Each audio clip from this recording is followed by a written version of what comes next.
yourself together. Get yourself together. We got some boxing to talk about. That's for sure. Bills of the office. Go downstairs in the office. El Coda was goody. Was cracking. Some good fights yesterday. Some better than others, right? Some better than others. Obviously, the Rocha and Giovanni Stantillan,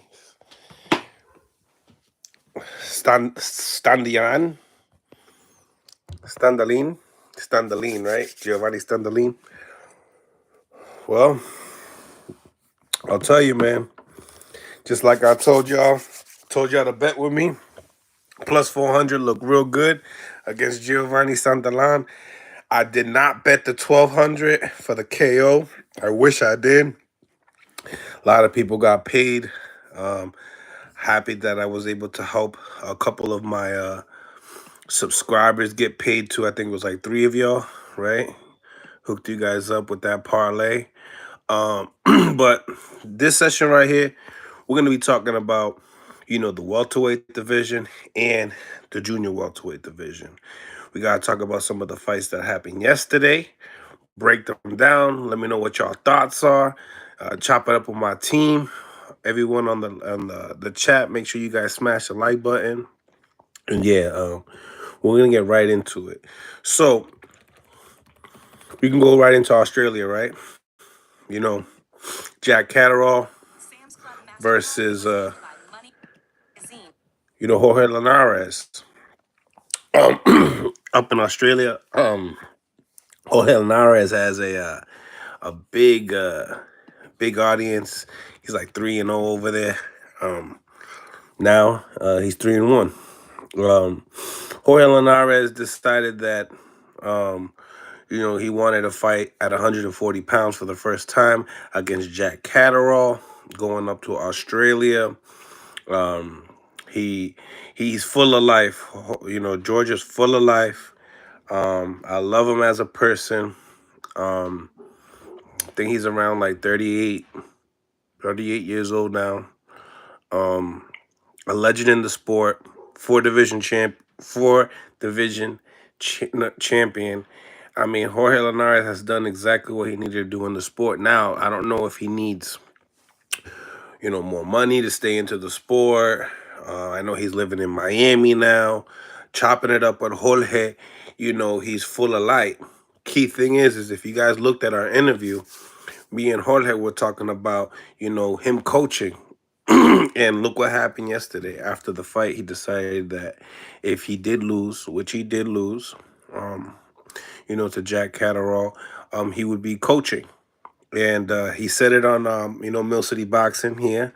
And, that's exactly what happened. He lost and, he becomes a coach with Silas and everybody else. Nate Dogg, what it do? Man, Nate, congratulations on hitting your bet as well. Hopefully everyone, hit their bets correctly yesterday. 1200 I didn't hit, but I did hit plus hit plus 400, which I was happy about, You think Jorge is a Hall of Famer? Yeah, absolutely. He'll be in the Hall of Fame, 4-division champion. You can't go wrong with that. Moving up to 140 pounds, I feel like 140 pounds is like a completely different, it's a completely different animal. You know what I'm saying? These guys, they're walking around 170 pounds, bringing their body all the way, shrinking their body to 140, hydrating back up to, 155, maybe even in the 60s. So they're big guys. Jorge Linares, coming from like, 22? 22? Yeah. So, I mean, he's definitely a Hall of Famer, and I just think that with this fight right here, I think that he looks small, right? Ladies and gentlemen, like, let me know what y'all thought about Jorge. Like, did he look small in the ring against Jack Catterall? Jack Catterall, not a huge guy, for the division, but some mean shoulders. You know what I'm saying? He got like, he's a southpaw. He uses the ring a lot. I knew it was a bad matchup. That's why I had to bet against my man Jorge. Wanting him to win is what I did, but in the same time, if it didn't, I was gonna make a little money out of it. But definitely appreciate each and every single one of y'all for smashing the like button. If you haven't smashed the like button, please let's smash the like button. So, Josh Catterall got one defeat against Josh Taylor. So what y'all think about what's next for, Josh Taylor, and what y'all think what's next for Jorge Linares? Should Jorge continue well, he already said he was going to coach. So what do you guys think about this Jorge Linares as a coach, working with Seth Salas? And I just think that he had a wonderful career. Salute to Jorge Linares for giving us the wars. I wish he could have got the Shakur Stevenson fight instead of this fight. But hey, if he made good money, that's all that really matters. He always puts a lot of wars and shows for us. So salute to Jorge Linares for giving us the fights that we wanted to have at the time. But he goes into coaching, and now Josh Taylor's at 140 in the top 5. So in reality, when it comes to Josh Taylor, y'all tell me. Would you like to see the rematch with Josh Taylor and Catterall? Would you guys like to see Catterall fight? Mm, what fight could he possibly go for? A Tiafimo fight. Would you guys like a Tiafimo and Josh Catterall fight due to the fact that Tiafimo beat the man, but supposedly Catterall beat, Josh Taylor the first time. So is that a good fight for Tio? It seems like, Tio has been on the internet talking about him, continuing his career being retired. What do y'all think about that? My opinion on that is that Tio is really trying to figure out ways to sell himself. Tio always is he's a hyper. He gets hype, and I'm gonna be real. He gets real hype, and when he doesn't stay away from the media for a while, he just drops his gems or his wild comments and stuff like that. And sometimes he doesn't know what he's saying at times. But Teofimo at the 140 division is the biggest, fight in boxing. As well with Ryan Garcia. We can't forget about him as well. He'll be fighting what is it, December 9th? No, that's Devin Haney and Regis Prograis date. We got Ryan Garcia. He'll be fighting a dog, supposedly. A dog. He's supposed to be fighting Dorte December 2nd.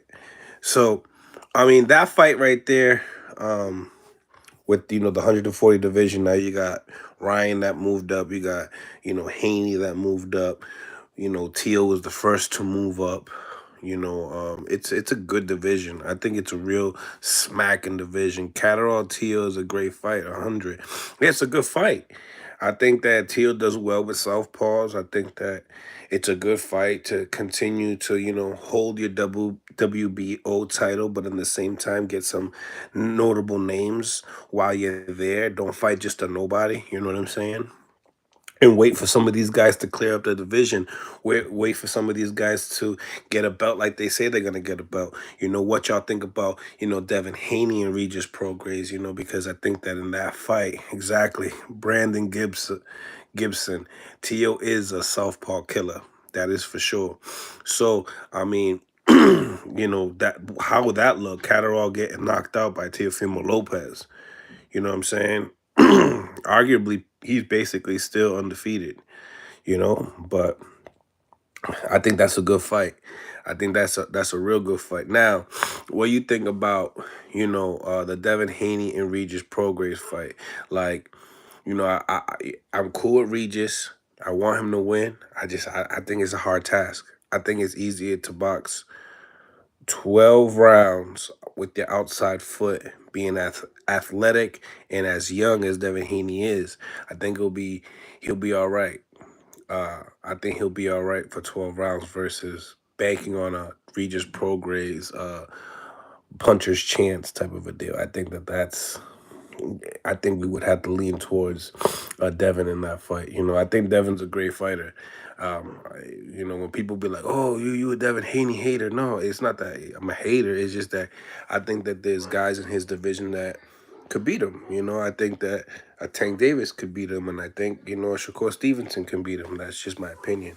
And then once you have an opinion, people gonna want to be quick to say you hate, but they can't explain why. But here we go. We got Larry Liston. Oh, and then the mate, the mate.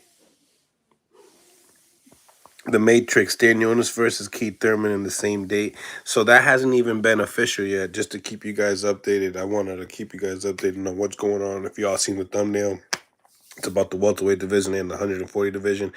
I texted Dan Jonas yesterday, and he told me that the paperwork with Keith Thurman is not official. So it's not official, ladies and gentlemen. I want to keep that in mind. You guys already know how we give it to you guys in this channel. We keep it 100.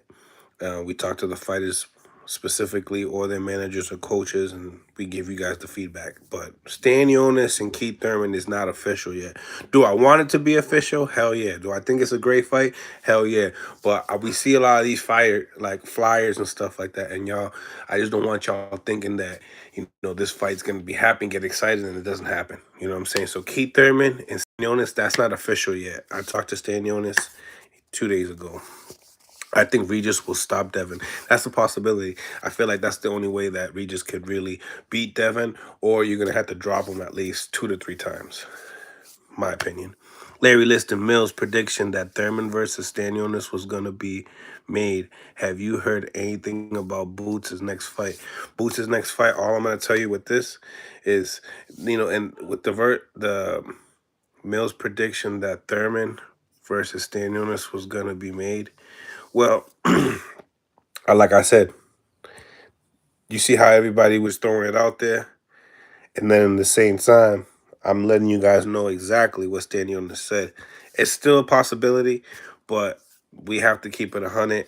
The paperwork is not done yet. Mark me to 100. All right. Trayvon. Devin going to win a unanimous decision against Regis. Great competitive a competitive fight. It could be a competitive fight. It could be a competitive fight, but it could be a boring fight at that. You know what I'm saying? We need Devin Haney to not just beat Regis Prograis. You need to be able. Now you're at a point that you're selling pay-per-views. Give the people a reason why we should watch you and your sweet science versus the sweet science of breaking a person down, getting them out of there. If they're not as good as you, show them that you can get them out of there before 12. That's a talent as well. So we want to see more chances. I want to see Devin Haney throwing 3-punch, 4-punch combinations because he has the speed and the athletic ability. What I want to see from Regis, I want to see a lot of head movement. I want to see you faking, fake to the left to make him go right and trap him in corners and stuff like that. Use your brain, you know what I'm saying? We can't have the same performance. I don't want to see the Regis progress that we've seen with Zorilla. I can't see that type of Regis progress. I got to see the Regis progress against Cepeda. But Cepeda ain't no Devin Haney. That's the truth. You know what I'm saying? So I gotta see, and then I want to see how Devin Haney's power goes up. How does he break people down at a comfortable weight? That's where I'm at with Devin Haney. How is your durability? Your durability probably even going to be even better. But is your punching power going to grow up? Because people are saying that you have respectable power, or you have no power, that you're pillow fisted, and this is just not just people, right? These are fighters that are speaking upon, and you can listen to this podcast right here, and you could hear this fighters say, guys like Linares, people like that, and then this, it is what it is. I can't wait for this fight, though. Devin gonna box his way to a win and take no chance, which is cool. But don't complain about the fans saying he's boring. See, TM, it's facts. That's facts. You got to make sure that you are fucking lit. lit. You know, if Devin can't just go out here just throwing the jab. No, I need you to see you throw the 1-2, throw the 1-2-1, throw the 1-2-3, throw the 1-2-3-2. Like, I want to see different combinations. I want to see your defense. I want to see how elite you are, and I want to see how much you put them together. Because just because if you can't knock somebody out with big punching power, like one punching power, that's cool. But break people down. Show people why you are the best. Not just because we can play tag you're it, tag I'm it. Like, no, let's break people down. Make sure you guys smash the like button if you hear what I'm saying. It's 18 likes. We got to get them up to at least halfway to 30. Shout out to everybody that has tapped in the channel, you know, just to show some love. I appreciate each and every single one of y'all, you know. But let's get into last night's fights, where we made the money, where we made some money yesterday, right? So check it. Yesterday, if you bet on Giovanni, you could have had a decision or a parlay, more of a parlay to win 400. If you bet on the knockout, you win a spanking plus 1,200. Giovanni, right? If you've been looking at his resume, he's 31, right? He has 31 wins. 16 of those are by knockout. You know what I'm saying? He started boxing.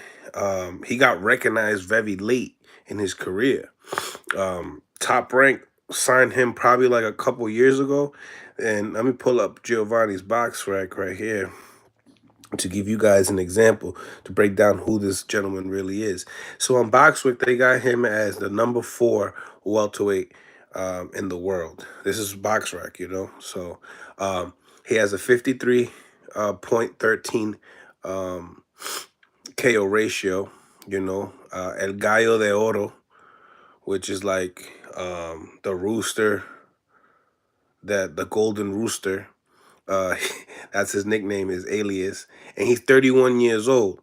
You know, he's a southpaw at 5'8", from San Diego, California. So he's a Mexican American. And, you know, he's a force to be reckoned with. I seen his last 3 fights, one with Durate. And to me, he seemed like a tough bull. He got stuff that you can't teach. He has a hard chin. He throws in high volume. Not the fastest guy, but he has some boxing ability with timing. His offense is definitely his defense. He's not a slick fighter whatsoever. It's a common it's a common Mexican style. Remember, he's being trained by Robert Garcia. So Robert Garcia, he's very standard upon his style. A lot of catching and prairie punches. A lot of the things that he does, you guys can look at is very basic, but it takes time and practice. Now, I'll be having an interview real soon with Blair the Flair. You already know that he lost to Rocha, and, you know, he has lots of things to say about this. But I overheard as well that Blair told me he didn't know who Giovanni was. And it happened to be, he sparred him. And I overheard this because I have some insides in the gym. So I got to talk to him about that. They did 9 rounds. Freddie Roach was there. Ryan Garcia was there. A whole bunch of people were there. So we gotta chop it up with Blair. We gotta really know what happened in that sparring match and why he didn't tell us what was good, because I could have bet more money on the fight and made tons of more money. You know, we gotta stick together here, guys, right? Smash the like button if you feel what I'm saying. So let's get on to some of last night's fights. Okay, so Giovanni Santillán, right? 31 years old, southpaw, heavy-handed guy. He KO'd Alex Rocha in the 7th round. You know, he dropped him 2 times before that. Round 1, I think he broke his nose. You You know, Alex Rocha has more boxing ability, but doesn't have the most boxing ability. He's not like superly well rounded in every area. I believe that when it comes down to Alex Rocha fighting in the back foot, he has a problem with it. He tends to want to get into some firefights. He does have a big audience and a big fan base, so I could see why he wants to take it to the inside and let the fans go crazy, crowd pleasing style, right? But um, you know, with guys that you hit harder than, or that guys that can't endure pain, that's a good style for him. But in this case, Giovanni had the heavier hands. Giovanni was the bigger fighter. So matchup wise, what Alex Rocha was most comfortable was at in boxing when it comes down to short range, mid range, and long range. I'll tell you right now, his most comfortability is in the short range, and that was the strong suit of Giovanni. So styles make fights, and this style was not good for um, Alex Rocha. Now, do I believe Alex Rocha could have made adjustments that Giovanni probably couldn't do? Yes. And that goes a problem on his camp and what they were saying. I think shooting in the back foot. I think also listening to your coaches is very important as well. So in that fight, in my opinion, I feel like Alex Rocha, just is limited. He's limited. He's really good at certain things that he does, but he has a lot of limitations in his game. And I never looked at Alex Rocha to be was an A-level fighter. I thought that he was a B-level fighter that is overhyped by Golden Boy. Some of the fights that in his career, he lost to my man from my hometown, Rashidi Ellis. You know what I'm saying? Rashidi boxed a boxing clinic. Rashidi was, B-side in that fight as well. And, he came out victorious and made it look easy. Now, guys like, when we seen Alex Rocha defeat Blair Cobbs, that was pretty dramatic.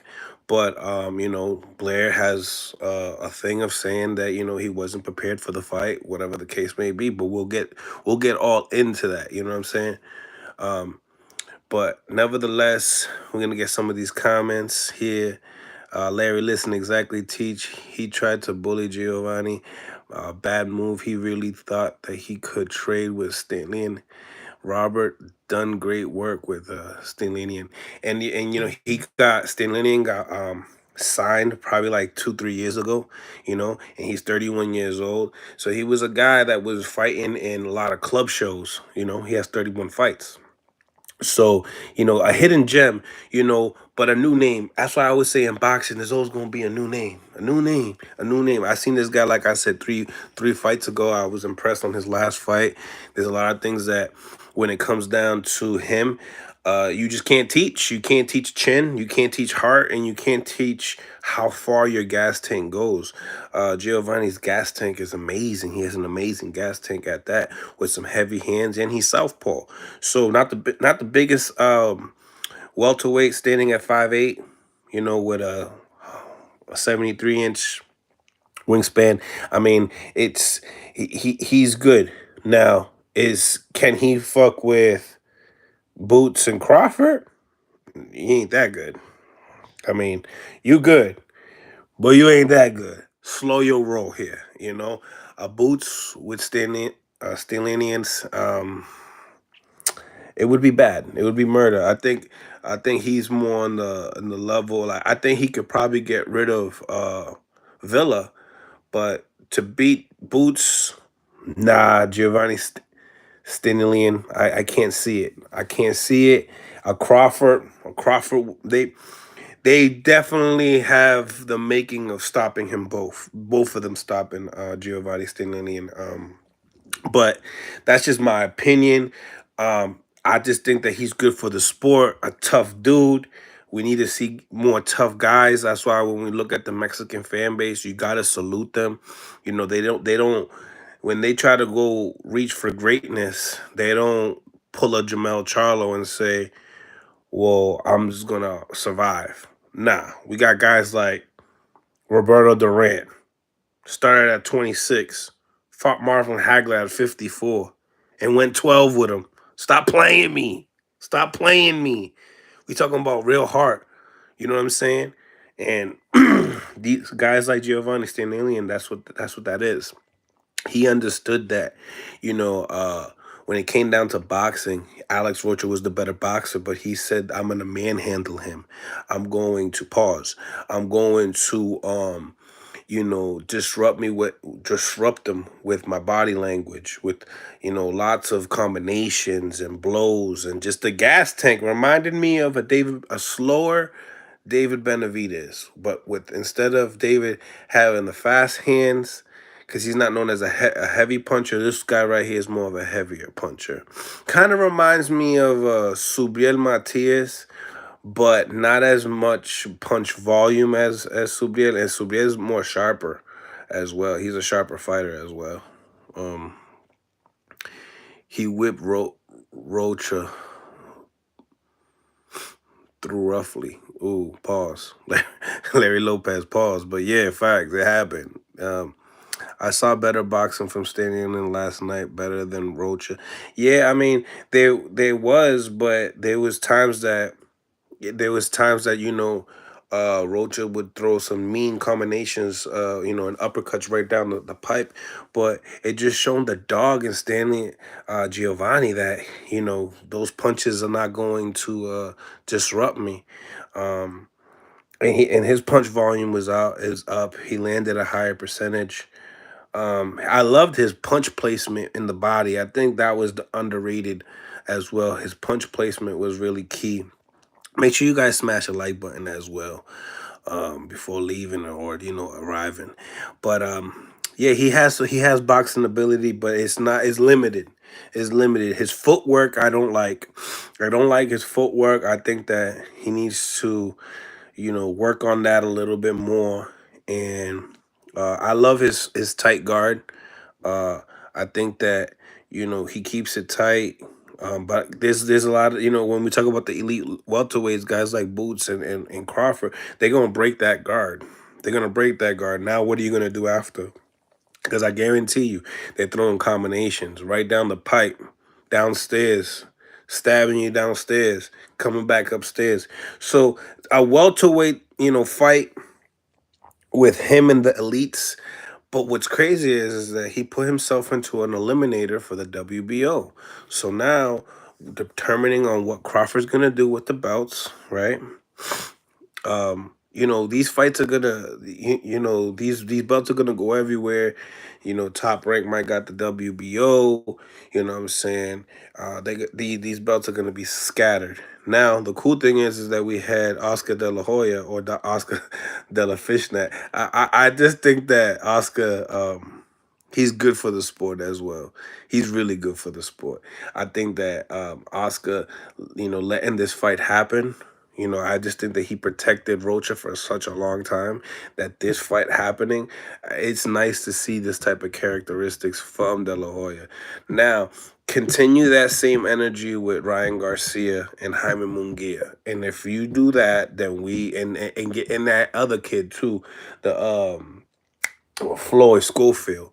Put some pressure on him too. I need pressure on all your stable. If you want to tell me that you want to come together with Top Rank and Bob and put this fight together, then I need that same energy with Al.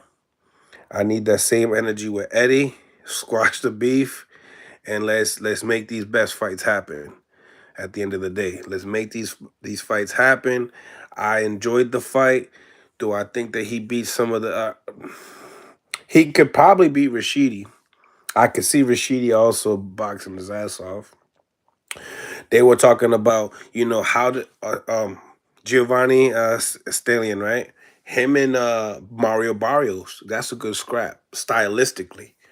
And honestly, I favor Giovanni in that fight. I think his hands are that heavy, you know. But I'll tell you right now, Mario Barrios is going to put up a fight. He might even put up a better fight than Rocha. What y'all think in the comment section on that, though? Smash the like button if you feel me. What do you think about Mario Barrios? Do you think Mario Barrios would have put in more of a fight at the Azteca Warrior? Do you think he would have put in a better fight than Alex Rocha last night? What y'all think in the comment section? Steve Swag. Braylon Rodriguez, Teach Larry Liston, Larry Lopez, Teach. Talk to me, guys. Talk to me. Talk to me all in the chat, man. We in the building. You know what I'm saying? How about a fight? How about a fight with my man, the Azteca Warrior, Mario Barrios versus yesterday's KO artist, Giovanni Stantillan. Bro, the FNAF are never work. Steve Swag, let me know what you think. Definitely Barrios can box. There you go, Barrios. I got Barrios. I don't know who. Brandon Gibson. So you got Barrios. You got Barrios beating Giovanni. Could hurt him. I don't see the jab from Barrios doing anything. See? So Teach, I like that too.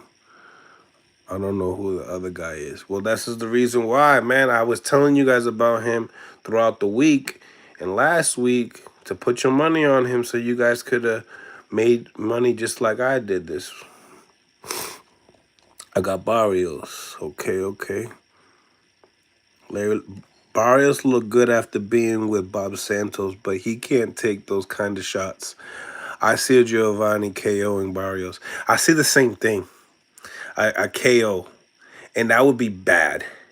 And it would really boost up his career. It would really boost up his career a lot, to be honest with you. Barrios and Boots probably next. Don't want to see it. Nate Dogg, don't want to see it. Don't want to see it. People nag that they don't want to see the Keith Thurman and Boots fight, but y'all want to see Barrios and and Boots? No. I want to see Boots fight somebody that is going to fight back and that's possibly durable. You know what I'm saying? I want to see that. I want to see a good fight. I want to see big fights. Because Showtime, that's all they're going to give us is big fights. Shout out, is that the Brazilian flag? Shout out to the Brazilian flag. If I'm wrong, shout out to that flag, though. You know what I'm saying? Smash the like button, ladies and gentlemen. Smash the like button. But at the end of the day, we have to keep it 100. Brazil, that's what I thought it was, man. Salute to Brazil. Love the country, man. Beautiful women. They serve a lot of steak, pause, but it's like they're the big meat eaters, you know what I'm saying? They have the best barbecues. I ain't gonna hold you. I love it. A Brazilian steakhouse, ladies and gentlemen. Stop playing. But yes, I just do believe that that the welterweight division, we need more names. We need more names because now let's put these fights together here. You know what I'm saying? So we're not getting Boots this year. So he's probably gonna be top of the next year, right? We're not gonna get Cody Crowley. So if we don't get Cody Crowley, does he fight Boots? Does he have, they gonna have to pay. People gonna have to say, Showtime gonna have to understand. You're gonna have to pay his opponents. Nobody's trying to go against Boots is gonna get knocked out. They saying Josh Taylor's moving up to 47 too. He already is. Larry Liston, he's already ranked. They put him in the top 3. He's over Boots on BoxRec. Check it out. It don't make no sense. It don't make no sense. But yeah, I don't see Josh Taylor having any future at the welterweight division. Boots needs and wants one more this year. He does, but it's what his handlers will give him, right? He can't even make those decisions. You know why he can't make those decisions? Because he's not a household name yet. Remember, when you like the head honcho, right? Remember, everybody in the welterweight division had to wait until Crawford and Spence fought. Everybody at 68 got to wait until Canelo fight to make a decision. It's just what it is. He's trash. Josh garbage. Lost to Catterall and Tio. Yeah, but the Teofimo loss. Teofimo's a great fighter.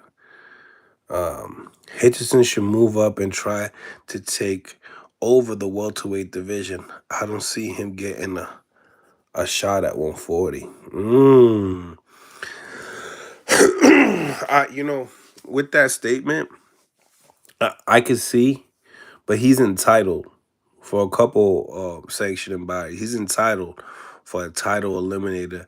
Probably not his next fight, but the next fight after that. I heard a rumor that Cody Crowley might be fighting Barrios. What you think of that fight? Honestly, I think Barrios beats Cody. I'm not superly high on Cody. I think he's a durable guy. I think he's strong, southpaw, can box a little bit. But I think when it comes to his brain and going in there with an elite fighter, not saying that Mario Barrios is at that stature, but he's very well rounded in a lot of areas in boxing. You know, from the outside, mid range to short range, he could pretty much do it all. He's just not great at a specific thing. And I think Mario Barrios got the just the height alone, you know, keeping it on the outside, going in the inside when you please, dictating the pace, punch output. He should be able to take it. Larry Liston, Hitchinson's nice, but he can't take that power from Boots. Boots destroys everyone at 147. If you don't have power and you fight Boots, you're in trouble. Yeah, you definitely gotta have power to fight Boots, because you gotta have something to respect them.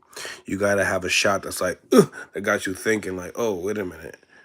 Maybe I should think twice before doing that. Maybe I should think 3 times before doing that. You know, so yeah, I think Boots is gonna definitely have his time to be able to sweep up that division. Um, and it's just I can't wait for him to get some of these big names, some of these names. Like I said, I'm an advocate of him and Keith Thurman. That's what I want to see. I don't want to hear about no Terrence Crawford stuff. I want to talk about Keith Thurman. That's me. I want to see that if you go and you beat Keith Thurman, you go up and you know, talk your talk. If you really want something, if you really want to fight, you're gonna talk bad. You're gonna do things out of character to get what you want. As long as you get it. You know what I'm saying? Now, does it mean that you continue to be like that for the rest of your life? Nah. Get what's yours, man. Get what you deserve. What y'all think about Floyd versus Mikey Garcia fight on the last Showtime card? There's a lot of rumors upon that. I don't know. I think that it's a good fight. That's a good scrap, because you got Mikey that he got. First of all, Mikey tried to become a welterweight, right? Fighting Errol Spence, and he found out that that guy is just too big. Listen, Errol Spence is one of the biggest, or the biggest welterweight, and if he went against that welterweight, then I think he should have no problem, you know, fighting Mayweather. Both have crazy, crazy, crazy layoffs. Obviously, when we talk about the best, well-rounded skill set, you would have to give it to Mayweather. But the thing that I like about Mikey is that sometimes when you're basic and you do the basics very, very, very well, you know, when I mean, like, you're not gonna always slip a punch or roll a punch. Sometimes you just hear, you catch it, you catch it, you catch it, you catch it, and sometimes that's good enough. And Mikey got the basics. When you're slipping punches, that's good when you're young and you're practicing it over and over and over and you're sharp. When you get older, slipping a punch, your instincts, those things don't just stay with you. They slow down. Your train of thought slows down a little bit. So, who has the better older style? The style that complements their age more? I would say Mikey. But Mikey has never really been a welterweight, let alone, you know, what this fight's gonna be at. It's probably gonna be at a catchweight at 54, where Floyd finished his career. So yeah, I think that there's a lot of variables to that, and I think that's what makes it a good fight. And we're not watching a YouTube fight. We're watching like two boxers that are, you know, Hall of Famers. Two Hall of Famers. Mikey is a Hall of Famer as well. I think he is a 4-division champion as well. So I think it's a good little fight. Stanionis versus Keith Thurman, Floyd versus Mikey, and Lara versus Danny. Now you tell me, Larry Liston and everyone on the chat, you all tell me if that card gets put on, what y'all want to see? Would y'all want to see a Showtime card with Stanionis, which is a vicious puncher, versus Thurman, and you know what Keith Thurman brings to the table? Floyd Mayweather versus Mikey Garcia and Lara versus Danny Garcia. That card alone is very, very, very worth $80. That is worth $80 right there. And I think we're gonna get Cornell Moulton in the same time. Or are we watching Devin Haney and Regis Prograis, and the prices haven't really came out for that yet? Teach says I'm watching Devin and Haney. Love it. Nate Dogg, I'm ordering both. I'll watch the Showtime card until Devin and Regis comes on. Nate, I love it. That's real boxing purist right there. I don't know why people hating on Lara versus Danny. Think it's a good fight. Good stylish. Danny a puncher, but he moving up a lot. Yeah, he's moving up a lot. And wait, you know what I'm saying? Now we're talking about guys that are title holders at the weight class now. Boxing highlights training, Showtime, easy. Larry Liston, I'll watch Regis versus Haney on replay. Ooh. We got both. El Cotto, we got both. Larry Liston, Boots has footwork issues. He can't cut the ring. The fight with him and Hitchenson's would be interesting. Brandon Gibson on his take. I'm a junkie. Boxing junkie. El Rayo versus Chris Colbert. Really good strap right there. On Showtime, supposedly. Yeah, man, that's a good fight. That's a real good fight. I bet against Colbert. I ain't gonna hold you. I thought that my bet went through, but they gave it to the other guy. That's just my opinion. Rayo, he let me down. He let the gas. He put it on cruise control way too long. Couldn't believe it. Would have had a crazy parlay. If I had to choose, I'll watch Haney. Lit. Is Stanionis versus Thurman a go? No, not yet. Deal has not been signed. Talked to Stanionis 2 days ago. I'm picking Colbert again.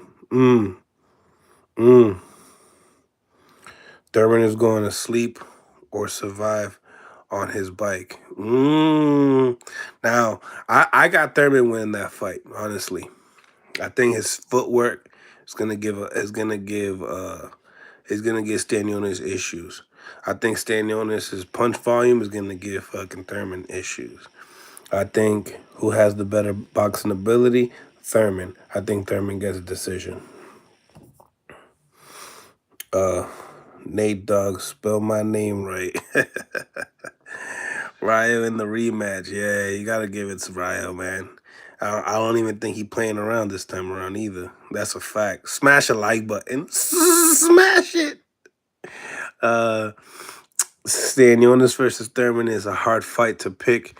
We don't know how Thurman will look with all the inactivity. He couldn't stop Barrios. Hey, it don't matter. Some people just tough. It goes to show you how special Tank is. And, Tank did something to Barrios that a lot of people didn't understood. Mario Barrios fought Tank at 140 pounds. And this is my team. So the Tank team, those are my peoples, but I got to keep it 100 official. Mario Barrios grew 6 inches in 1 year. A lot of people don't know that. When he was fighting on Tank's undercard at 135 pounds, Tank fought him at 140, right? Also gave him a weight, the IBF rules, which wasn't the IBF title fight, but he had a hydration clause as well. The very next fight, Mario Barrios fights at welterweight. Okay? So he puts him on as a hydration clause, and his next fight was going to be at 147 pounds.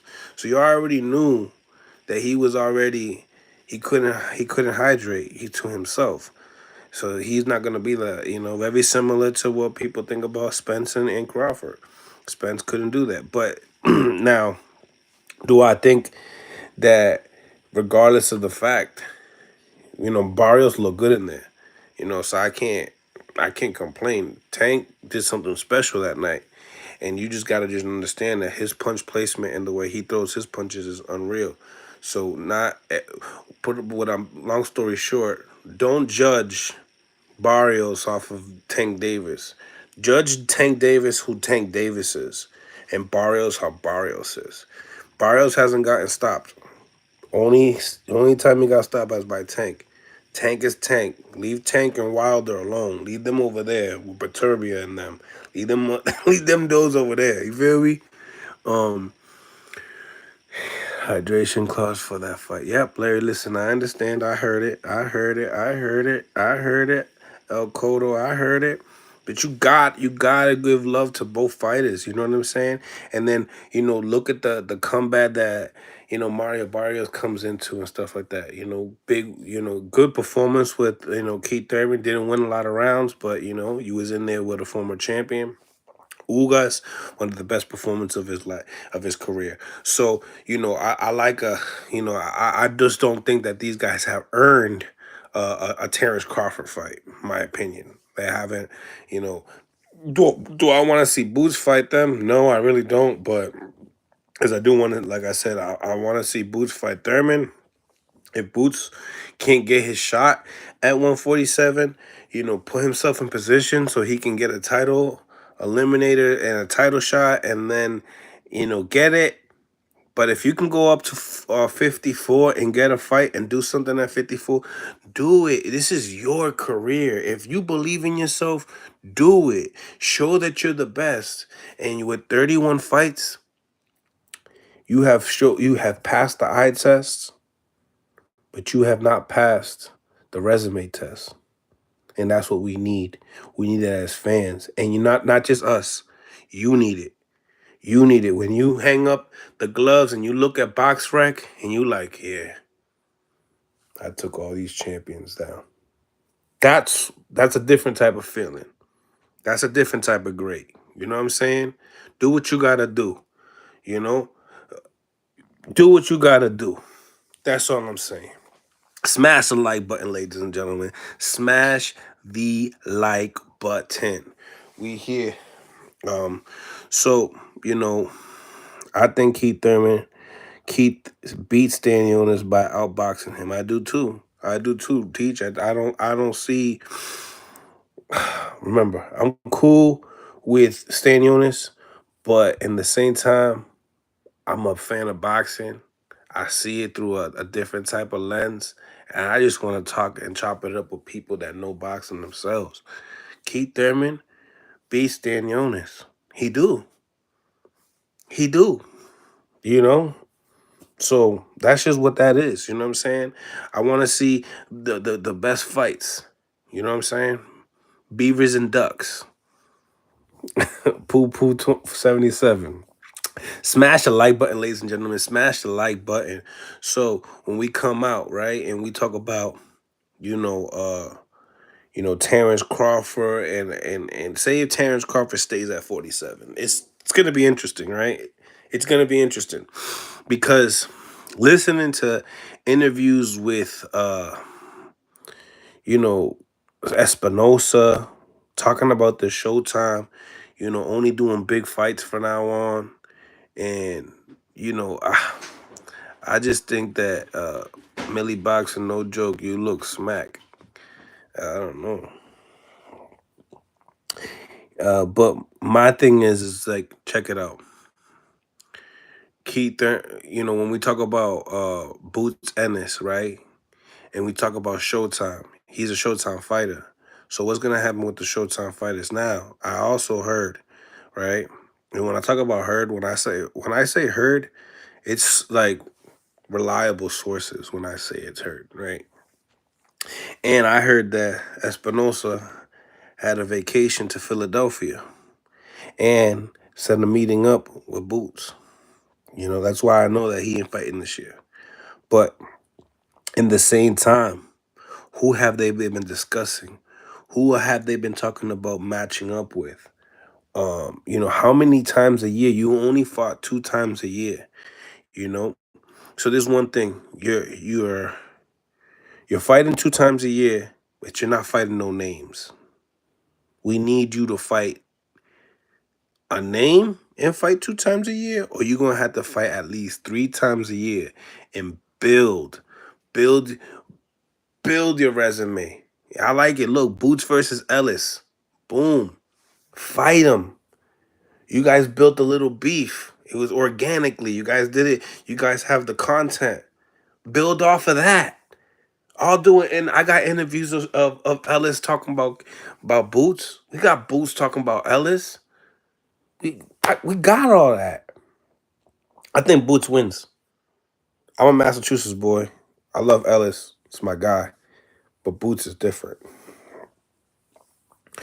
Boots gonna have a hard time getting opponents' mills. I'm telling you, you don't know nobody want to fight Boots. I think there's people out there that want to fight Boots. Honestly, I just feel like it all has to come through time. You know what I'm saying? I think Stanley Jonas wants to fight Boots. I honestly believe, really, that Keith Thurman is not scared of Boots. I just feel like Keith needs the right dollar to fight Boots. So put it like this: let me add to your sentence. Nobody want to fight Boots for less than 500,000. Nobody. If you don't give me 500,000, because I'm gonna be I'm gonna be over here looking like Villa that didn't get the 500,000, and look, he had to go to the hospital right away. Right? I need more money to fight Boots. Point blank. We can keep talking about, oh, nobody want to fight him. No, nobody want to pay. Nobody want to pay. You develop this resume of having all these KOs. So now I'm at a predicament of fighting you, right? I'm a fighter. All right, say if I'm fighting Boots. All right, here we go. Boom. I'm gonna fight you. Oh shit, look at your KO ratio. What? How much you gonna pay me? What? Yo, to get my jaw broken, look what Cody Crowley said. Cody said he need like 6 mil to fight Boots. It's just crazy to me. It's just crazy to me. I think Boots beats everyone at 47, 154, and even 160. That's how good I think he is. Larry Liston, I think that you right. I think that he'll get some complications, but we'll see good fights. Think about this fight right here. Think about Janabek versus Boots at 160 pounds.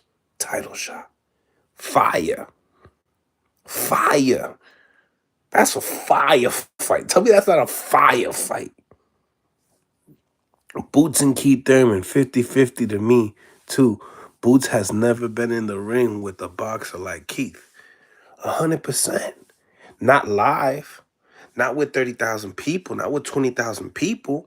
He just performed in 4,000 people arena. I give the edge to Boots. But a small edge. I don't give him like a big edge. I give him a small edge. Because you're not getting the best Keith Thurman, no matter what. We're not going to get that Keith Thurman that we knew. So we're going to have to leave that alone. But Boots, that's a 45-55. That's a 45-55. Maybe 60-40. Maybe 60-40, depending on how good of a camp y'all had, right? Boots will absolutely destroy Boots. He will capital the moment. Janabek would be the hardest guy for Boots, but that's an insane fight, bro. Larry, I'm telling you, Showtime. Call me up. I got you. That's a good one right there. That's a good one right there. I got another good one, right? Here we go. We got Caleb Plant and David Morrell. That's a good fight. We get to see Styles right there. That's a good fight right there. Yeah, 60-40 boots, Nate dog. That seems about right. You know what I'm saying? That seems about right. That seems about right. 57-43. Like, it's around there, man. You know what I'm saying? We gotta keep it 100. Morel all day. Morel, oh yo, El Cotto Morel, he different. That's a guy right there. That's a guy right there. People not trying to fight like that. Like, people not trying to fight like that. You know, because really you ain't getting. See, Morel and Boots, they on a similar path as far as like haven't got no big names, but I ain't trying to be that name for you. Like I'm not trying to be that name for you, bro. You know what I mean? Smash the like button. You know what I'm saying? I ain't gonna get my ass kicked in front of my whole family because of you. You know what I'm saying? Not for you. Hell no. Hell no. Too close to call. Brandon Gibson. I'm telling you, man. I'm telling you, there's so many cool fights that could happen. Yo, 54, right? Pete. 54. Terrence Crawford and Jamal Charlo. People get up for that fight. People get up for that fight. But the only way people get up for that fight is if Charlo knocks out Tim Tszyu. Charlo knocks out Tim Tszyu. You better the paperwork better be there for Terrence Crawford next, and call him out in the ring as well. You want this to be you next? That's gonna sell. Smash the like button if you feel that. That should give me like a chill right now, right there. I ain't gonna hold you. That gave me a chill. Charlo and Zoo have to fight. They gotta get it in. They gotta get it in. You know? I heard Jamal Charlo getting some good sparring, man. One of my boys was telling me he called one of them boys from Philly. So I'm gonna send him out there. You know? Charlo and Tim Tszyu need to fight yesterday. I need to have that one. Can we stop waiting for that fight? Can we get that fight, please? Can we please get that fight? I got Charlo against Tim Tszyu and Bud.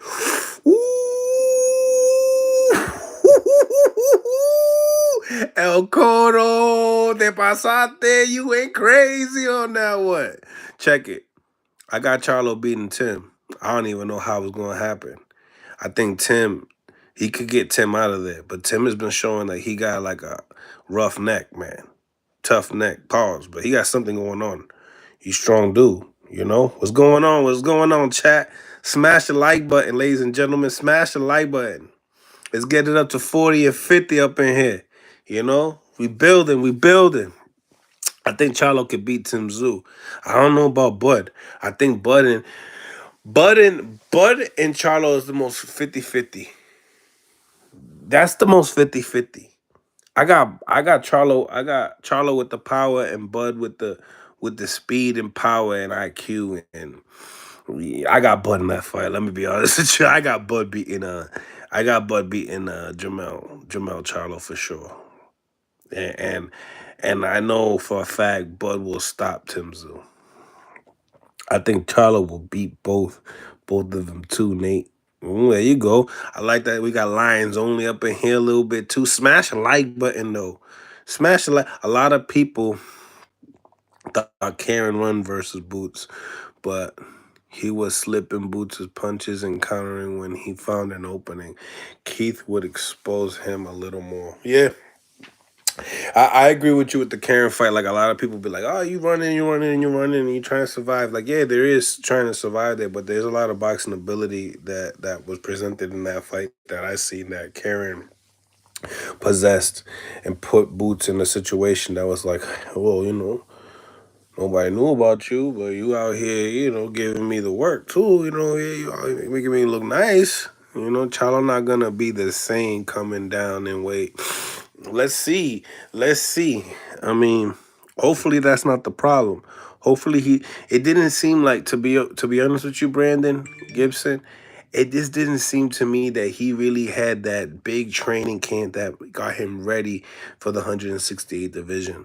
I don't think he put on the right weight. If he put on the right weight, yeah, then boom, it'll be hard for him. But I don't know. Let me know what y'all think. Smash the like button if you feel me, though. You know what I mean? Finger that like button. You know what I'm saying? Finger pop that like button. You know what I'm saying? Do something to that like button that I would do on a Saturday night, last night. You know what I'm saying? But yeah, it's a good fight. It's a good fight. I think the most underrated fight right now that we haven't really put out there is Demetrius Andres and David Benavidez, ladies and gentlemen. Put y'all pick right now. We got like what? We got some time now. We got some time. Smash the like button. There we go. We got time now. We got time now. Listen, let me know what y'all pick right now. Hit me with David Benavidez or Demetrius Andres. Let me know what y'all think. But why James Stable losing big money fights though? Champion, what's cracking? Listen. You can't win them all, bro. You can't win them all.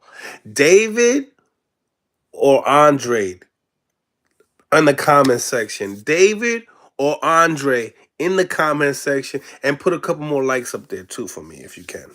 You know what I'm saying? David or Andre. I'll definitely give you guys my pick. But I got to figure out where y'all at though. You know what I'm saying? You know what I'm saying? We got David. We got Benavidez leaves Boo Boo in a bloody mess. Film study D1. Boo Boo by split decision. Benavidez champion. All right. Let's go. Let me go, guys. We got more people up in here. Let me know what y'all think in the comment section. Who do y'all got though? Real talk. They want Mel to be his Tim's Zabmil. Okay, Boo Boo by decision. Boo Boo will outbox Benavidez. Okay, Teach. Okay, smash the like button, ladies and gentlemen. We're going to get into this one right here. This is a goodie. This is a treat right here.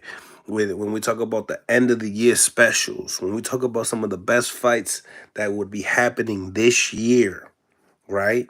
This year, we all thought that, damn, we're going to get a hell of a fight with Terrence Crawford and Errol Spence. It's going to be amazing. We're going to be talking about it forever. One-sidedly. We're not gonna talk about Spence. We're gonna be talking about Terrence Crawford in that fight, right? Okay. Ryan Garcia and Gervonta Davis. Casual fans and all the white girls, they were like, yo, there's no way that Garcia gonna get beat by that short arm, short guy called Tank. And look what happened. You know what I'm saying? I'm gonna have to throw up a poll. I'm gonna have to figure out how to do a lot with stuff like this, man. Matter of fact, let me learn. Create a poll. I got it right here. Let's ask a question. All right. What's the question shall we be asking right now? I'm gonna start a poll. What do y'all think we should be asking right now? Let's do it. We're gonna do David Benavidez. Who wins? Who wins this fight? David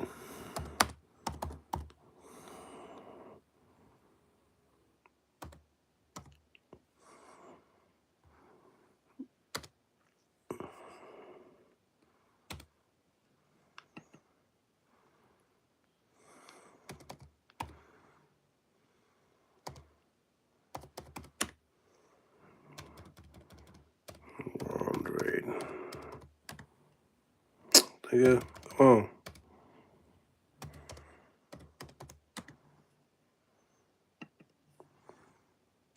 Boo boo. Set the poll here, guys. All right, I set the poll.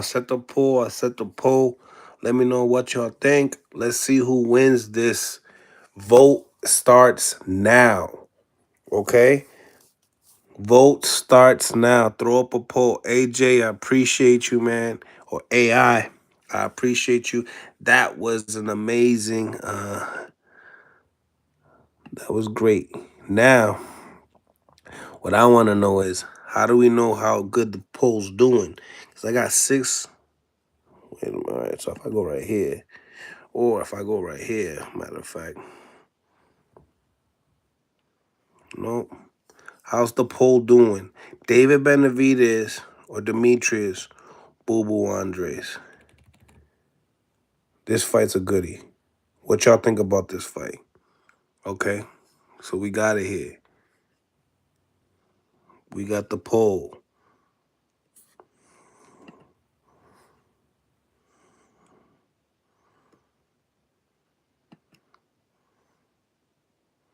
Let me remove this.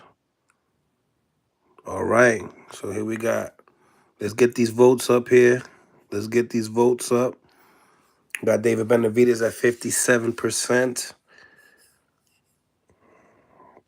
And we're going to definitely start up another poll right after this one. But we got 7 votes here. We got 44 people on the live, 44 likes. I love the even number. Let's get these likes up so we can get more people on the live. Make sure you guys like, comment, and subscribe to the channel. We got the poll up right here. David Benavidez versus Boo Boo Demetrius Andres. We got 9 votes here. Let's get these likes up, man. Let's get these votes up. We're going to have the votes for like 5 minutes, 5 to 10 minutes. Get the votes up, see where we're at, and we'll end the poll. You know what I'm saying? Smash a like button. Let's get these votes up here. You know what I'm saying? We got 9 votes, 10 votes. Let's go. Let's get these votes up. And then on the comment section, we'll definitely figure out exactly, who y'all think would win this fight. I think it's November 16th. It's a great fight. Demetrius Andres and the monster, the Mexican monster, a guy that has been 2-division champion at this weight class, and at the same time, is the interim WBC interim champion at 168 pounds. The winner of this fight should be able to get the Canelo Alvarez fight. It's like the sweet states, man. So tell me what y'all think about that. Like, do you guys think that the winner of this fight does get Canelo, or do you think Canelo's gonna go for Jamal, or or do you guys have to watch the fight? Do you have to watch the card to see if you believe if Maul's gonna get the fight versus the winner of David and Boo Boo? Or do you think that Canelo just doesn't even fight either of them and goes and fights Terrence Crawford? Which I think that's the one that people don't believe because, he hasn't been really talking about Terrence Crawford. He's kind of really denying Terrence Crawford more than anything else. So, we got 14 votes. Let's get these votes up. Let's get these votes up. 15 votes. Let's get these votes up. 16 votes. Let's get them up. Let's get them up, man. I want to know what y'all think, who y'all believe in. Who would y'all put your money on? Vote as if you was betting. Don't vote with your heart. Vote with your brain. Vote with your brain. If you had to drop 100 on it, who you picking? David Benavidez or Demetrius Boo Boo Andres? You know what I'm saying? And rents get going up, the groceries are going up, and I gotta place a bet to double up. Talk to me nice, man. Talk to me nice. A straight bet. Straight bet. None of this Vegas bullshit. None of this Vegas bullshit that you put up 100 and they give you $10. None of that. None of that. This fight right here, tell me what y'all think. If it's a 50-50 on your behalf, let me know what y'all think in the comment section. Do you think this is a 50-50 fight? Do you guys believe that this is just a solid winner in your behalf? Talk to me nice. Let me know what y'all think in the comment section. The poll is set. The poll is set. 18 voters. It's getting up to 20, guys. There's only 4 minutes in here. Smash the like button, and definitely gonna get into this, man. David Benavidez beats Andres. Too big and too strong. The pressure is gonna be too much in the late rounds. Bet David. 9-12 KO. I love boxing. What it do, man? We out here. Drop the poll. I just dropped the poll, guys, right here. 19 votes. Who do y'all believe? David Benavidez or Boo Boo Andres? Let's get it. Let's get this going. I need more votes here, man. We're going to be on for 10 minutes getting some of these votes. And then I want to know in the comment section of, how big of a difference on this channel do you believe that, this fight is? Is it closer than what people think is? Because like I just said, tell me what y'all think in the comment section. And did we get our money's worth? This goes to tell me that the Lomachenko, if you look at all the fights that we had this year, Lomachenko and Devin was a good fight. It was back and forth. Right? A fight that we wasn't talking about, like, wow, that's gonna be one of the best fights. That's actually one of the better fights. Real talk. Real talk. The most surprising, I think, was with Teofimo Lopez because people didn't understand that. Or Terrence Crawford, that was just so much one-sided. You know what I'm saying? Mill City, why does the internet suck in some of your videos and live streams? I'm sorry. Does this video suck? I'm sorry about that. That's a hard question for me to answer. I think also it depends on where the guest is at. As if the guest is driving, we're going off of cellular data, and if they're not on a Wi-Fi, it cannot do good sometimes. Yeah, let me get to 50 likes though, ladies and gentlemen. Let's get some of these polls going up here, man. 23 votes. Let's get these votes up and let's get these likes up as well. You know what I mean? Like, comment, subscribe. What y'all think about the matchup? David Benavidez, Demetrius Bubba Andres, 50-50 fight, 60-40 fight, 55-45 type of a fight. What type of fight do y'all think it is? Do y'all think it's going to be established? Do y'all think we're going to get our money's worth? It's an $80 pay-per-view. We got Subban Matias, the IBF champion, on the card. We got Jamal Charlo versus Jose Benavidez on the card. Pretty good card, right? Sup, Mill City, what's going on? Jimmy, what's crackalacking? El Cotto, a 70-30%. And who you leaning towards, Papito? You got to put it right there, right on the, 70-30, who? Bang. Let me know what y'all think in the comment section. Let's get up to 50 likes. Let's get these votes up as well. We putting up the votes for another 3 more minutes. Talk to me. Matias fight versus Urgelev is underrated, super underrated fight, right, bro? I think that Matias is gonna do his thing though. Take over, you know.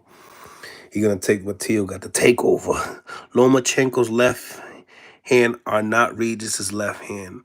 Devin barking up the wrong tree. Nate Dogg. Nate Dogg coming strong. Nate come up right there. The Regis supporters right there. The Rougarou supporters right there. I see you, Nate Dogg. I see you.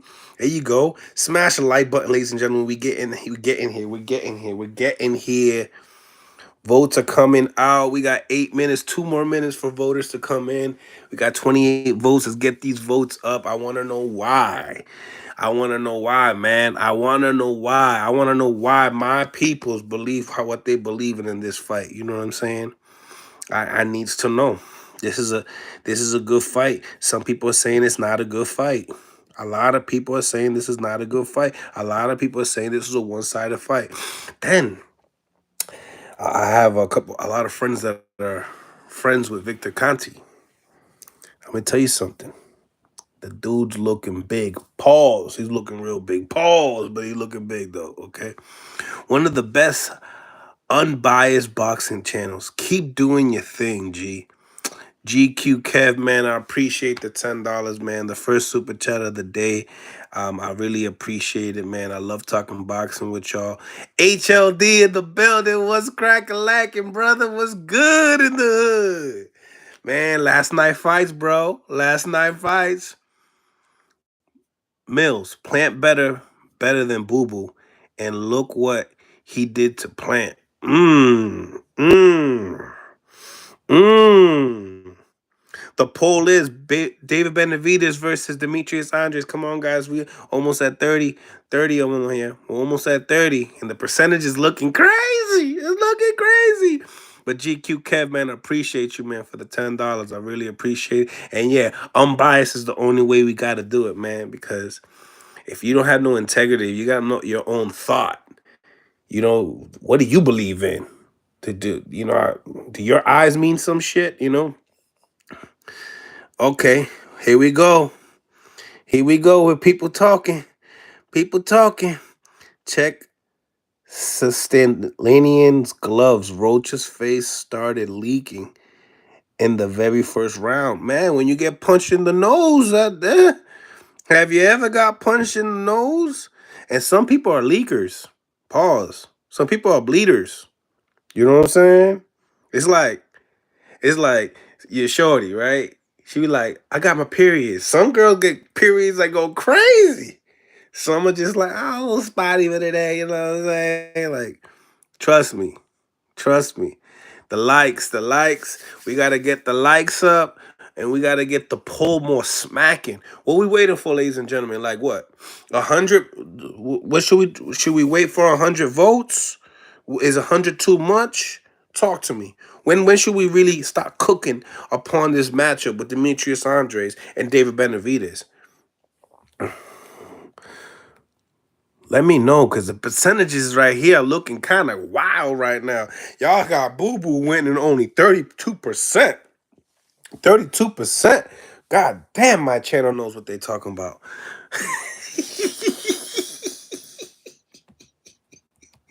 Hey. It's a chance. Listen, let me tell you something. They saying that Victor Conte got Boo Boo looking like this. Looking like huge. You know what I'm saying? He got him looking right. Pause. But he got him look. The more I talk about Boo Boo, the more the votes and the percentages going down. Boo Boo. Come on, ladies and gentlemen. 50 people on the live, 52 likes, and we got only 32 votes. Let's get these votes up. Let's cook. Let's go. Let's get these votes up. Let's talk about it. Let's talk about it. Let's talk about it. Look like Cotto versus Margarito. Ooh. Which one? 1 or 2 though. 1 or 2, because you know my boy Cotto got number 2. Niggas like, yeah, he ain't cheating on me. He ain't cheating. He ain't cheating. He ain't cheating. 62 people on the live. I appreciate each and every one of y'all, man. Make sure you guys smash the like button. And also, we got a poll here. You know, who wins this fight?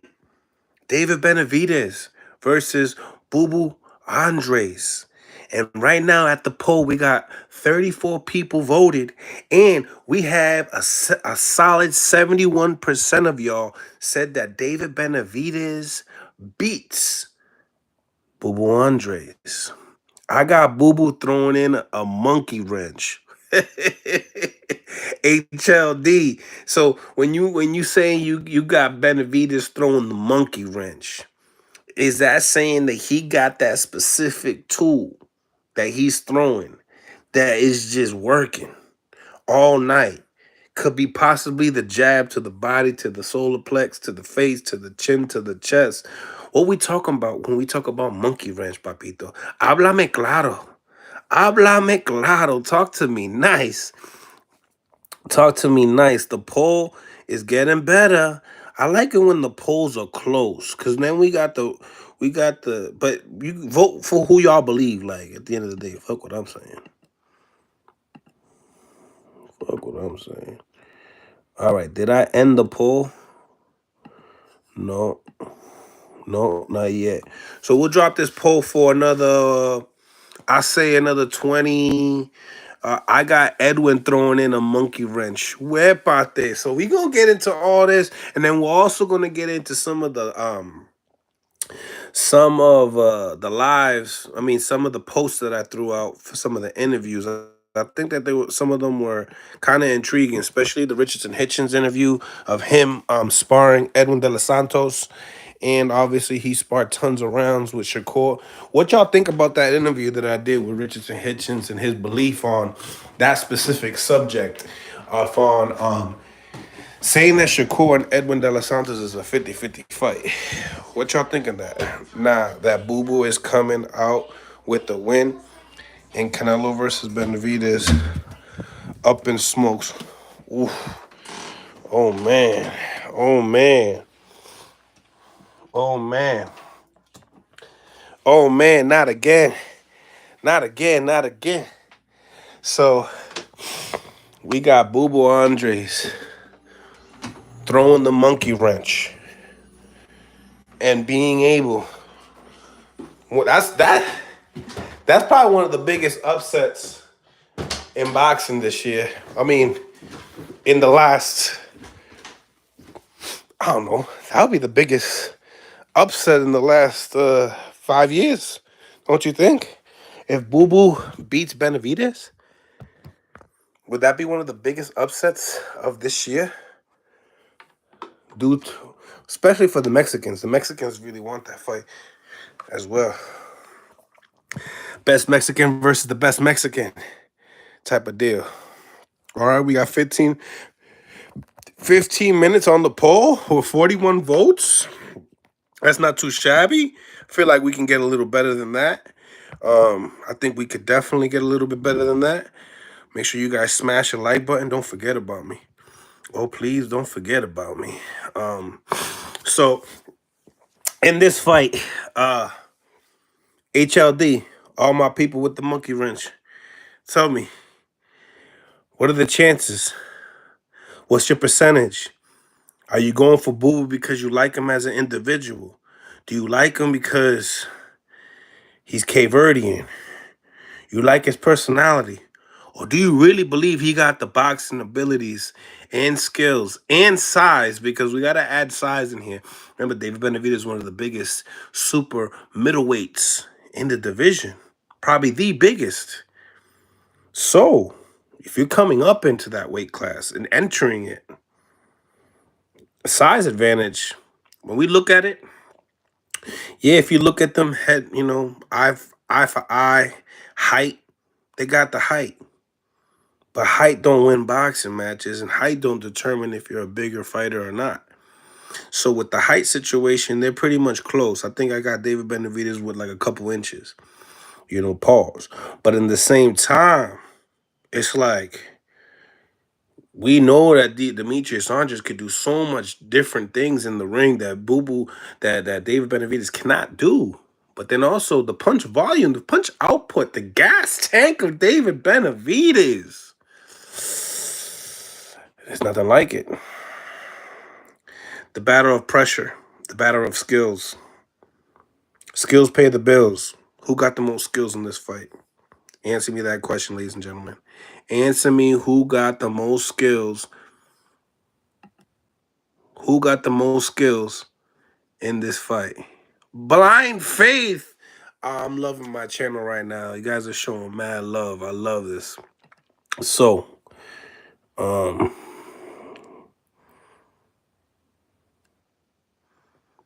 going to learn more about how to do this. But Blind Faith, thank you for the $10. Appreciate you. Salute, gang. Question. Been grinding.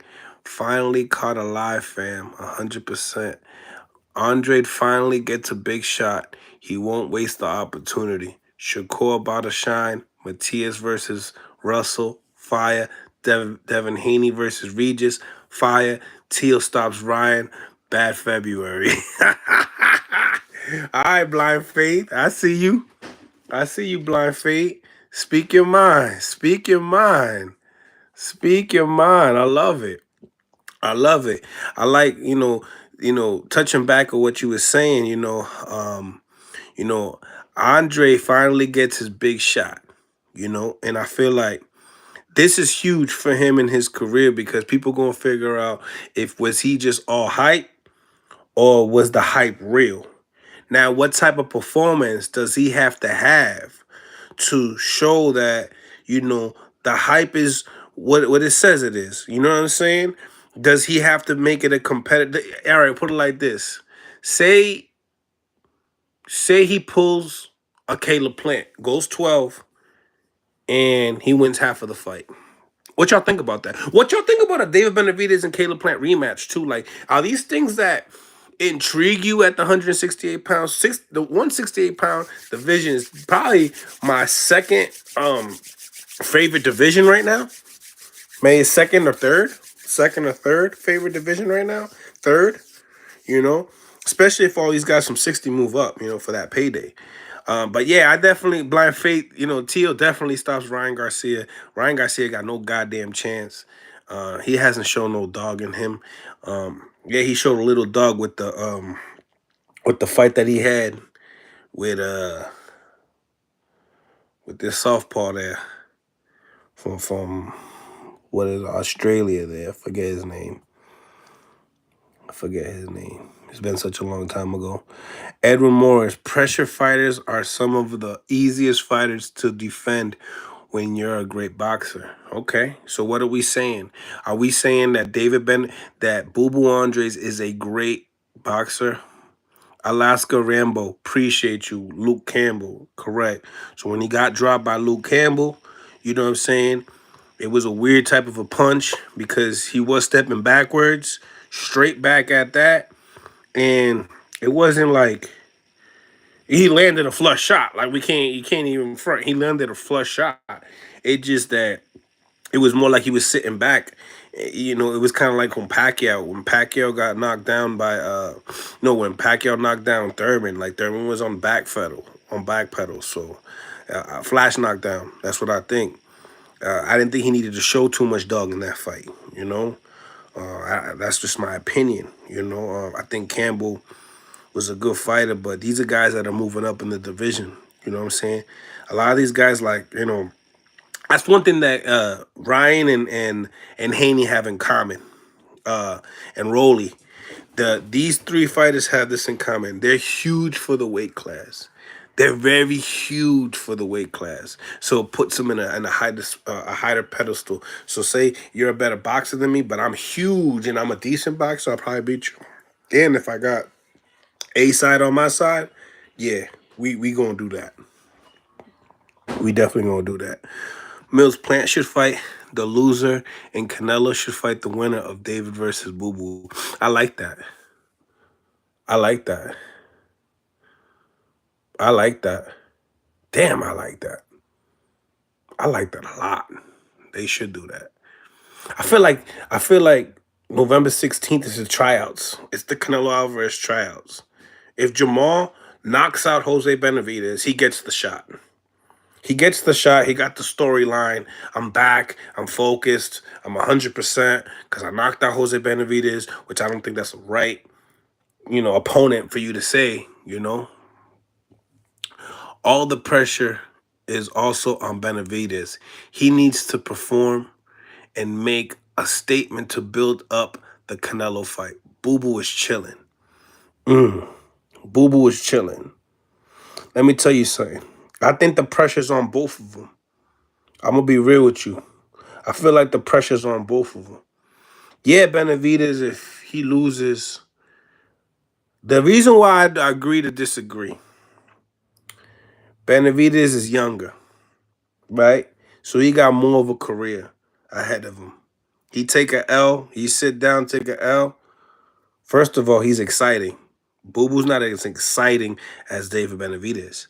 So because of that, we're gonna want to watch a David Benavidez fight, regardless, whoever he fight, you know. Now, Boo Boo, I feel like Boo Boo got a lot of pressure because he's had so much pressure coming in from the amateurs. Now, that's cool that you're used to being, you know, used to having that feeling, used to understanding that there's pressure ahead of you. But when you do not take the moment for where it is, knocking out Jason Quigley is not a huge thing for me. It's not a big thing to me, you know. I've seen you hurt in fights and moments in fights that if a guy like David fought you, which David is, like I said, the biggest super middleweight, undefeated, with the highest KO ratio. It's a big issue here. It's a big issue for Boo Boo. I think that if Boo Boo loses, he's not chilling because what is he, 35? So if you're chilling on what you are making and you're not willing to want to fight no more, then yeah, then I guess you're chilling because this is your last big payday. You know, you're gonna leave the sport. Then yeah, I guess that's chilling. But Benavidez, he take a L, fuck around, take two L's. I still want to watch him fight. Still want to watch him fight. Still a fan. I think that he got.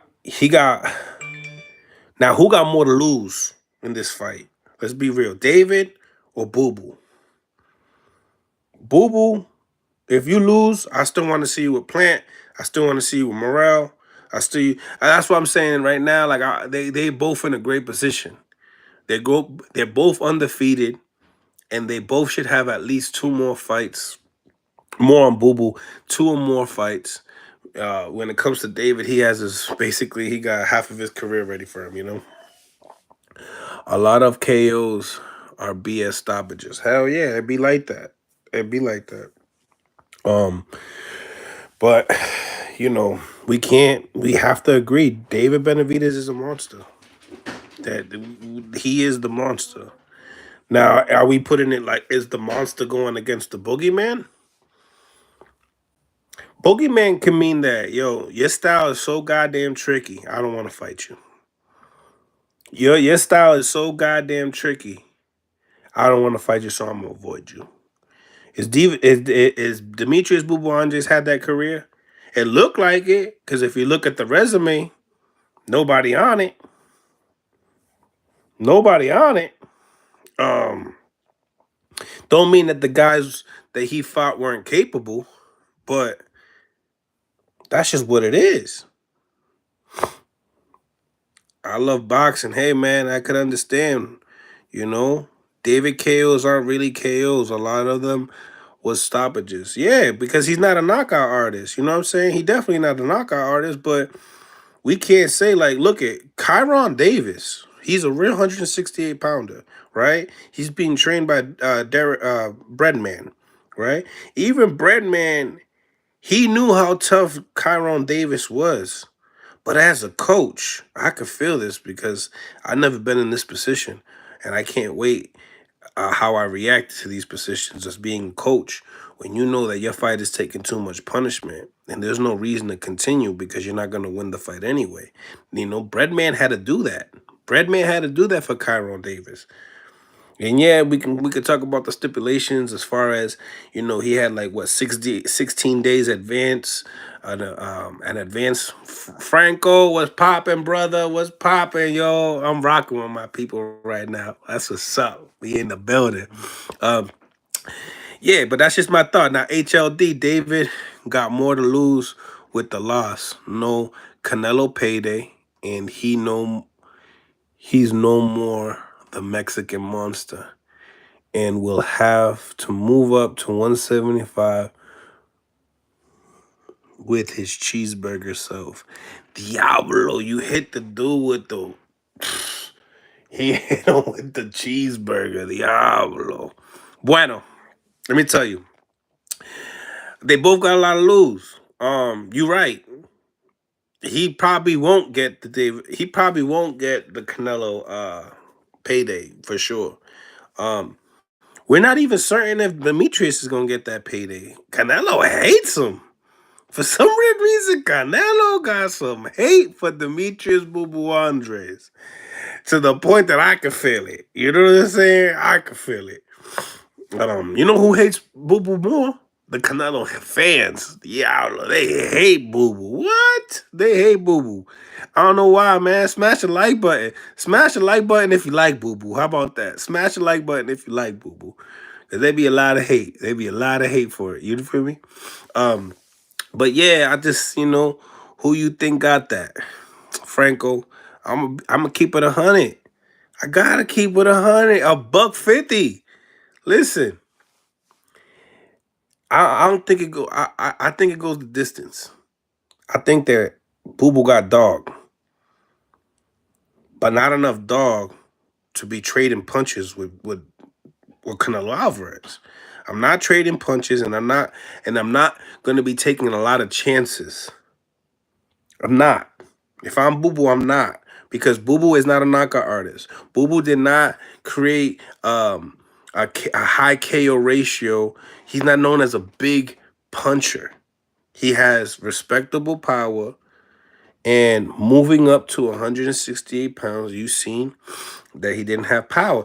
Now, the rumor on the street is that Victor Conte got fucking Boo Boo looking like like the fucking Zorro King. Like, he got him looking crazy. You know, he's got him built, but, you know, we don't know. We don't know what could happen in this fight in the late rounds. In the late rounds is where I see that David Benavidez banks on and all his opponents. You know, after round 7, it gets scary.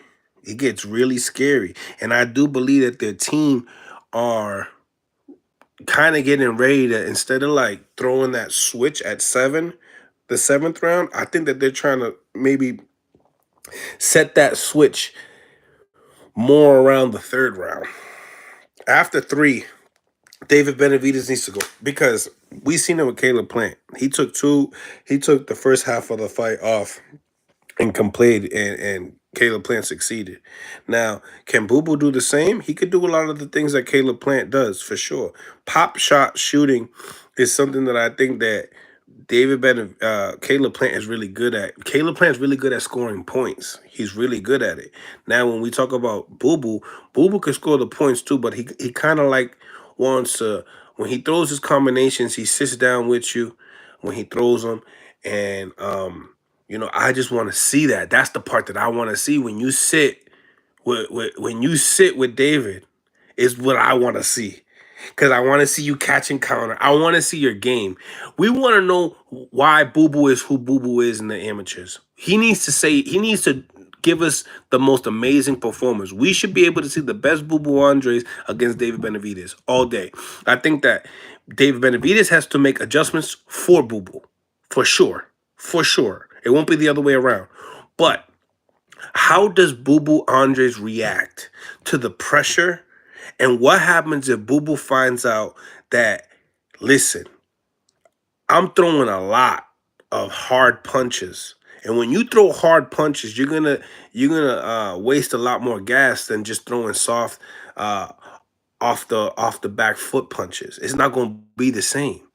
So with a guy like David, you're gonna have to sit down sometime, somehow. How many times the mental of Boo Boo gotta be so key? He has to fight a perfect fight. He gotta fight a perfect fight for 12 rounds. While David Benavidez needs to make sure that he wins seven. He wins seven. And make it an interesting fight. Make it a fan friendly fight. You know what I'm saying? What happens if David is putting himself out of position and being countered? Well, that's another thing that Boo Boo got. Boo Boo got abilities that a lot of guys don't have. Boo Boo's smart. Boo Boo got outside game. He got a little inside game. He's not a devastating puncher, but he can create. And I think that's the most important part about this fight is that he could create. Now, while being creative, right? Does he put you in bad positions? Are you hanging around in the ropes? If you're on the ropes, you're gonna be having to deal with a lot of punishment. Your focus, a whole bunch of things need to be. Like I said, Boo Boo got to fight a perfect fight for 12 rounds. This dude has the punch volume to get you out in one round. That's a fact. Question: Unbiased Brim. Ain't that gonna happen regardless, Boo Boo? Just has to do it for 12 rounds. But 12 rounds, man. And, you have the guy that they calling the Mexican monster in front of you. You know what I'm saying? So it's not just like any other guy. You know what I'm saying? He's going to be throwing punches and bunches, just like Giovanni yesterday. Any agreed and his fit going to have him in trouble. Unbiased Brim Reaper David can mess around and get himself Paul Williams.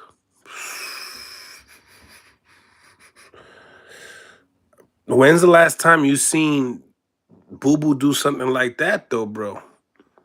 Like you gotta be honest with yourself. You have to be honest with yourself. Jason Quigley is no by any means David Benavidez. Quigley's smaller than Boo Boo. This guy's big. He look like Bigfoot. You know what I'm saying? He look like Bigfoot. Ain't gonna hold you. Boo Boo handling the mental pressure is the key to the fight. Absolutely. Absolutely. I love boxing. Them refs ain't going for the flurry shit. This fight, David on have to stop him by knocking him out, not flurrying. Yeah, not flurrying, but it's about the flur. What did the flurries do to you? Because if it's an effective punching and he's getting affected by it, they're gonna count it. A lot of the things that Boo Boo does is that he smudges a lot of his work. And that smudging work is not clean work. And the judges don't like that. Now, with David's per se, if he does clean flurries, it's gonna work for him. You know what I'm saying? In his favor. Mills, does the fight stay in the middle of the ring? Who has the steam in the last 6 rounds? You already know. Blind Faith. David Benavidez has the steam. He has the steam at the end of at the end of those six. It's gonna be crazy, and that's where we get to figure out who Boo Boo is. Because if he gets creative and he starts rolling shots and he starts making him look funny, like how Caleb Plant made him look funny for 6 rounds, but he could do it the seventh, the eighth round because he has the win, he has the gas tank, then we're gonna have to see a different gear from David Benavidez that we never seen. Or has David gave us everything that we could possibly see from him? So these are the things that these are the things that need to get answered for us as box fans. Saludo Mill City from Fajardo, Puerto Rico. I create job. Keep the good work, man. Ray, appreciate you, Fajardo, Puerto Rico. That's where my mom used to live there. That's where Subiel Matias, the IBF champion at 140 pounds, is from. Fajardo, that's a dock. They have an amazing dock to go to all different islands. And I love Puerto Rico, man. Salute to you, Ray. God bless. And make sure when you go to Piñones, have a acapurria for me. Shout out to Puerto Rico. You already know, in the building. I do think Boo Boo needs to win in under 8. Yeah, I mean, perfect fight. I love boxing. It gotta be a perfect fight, son.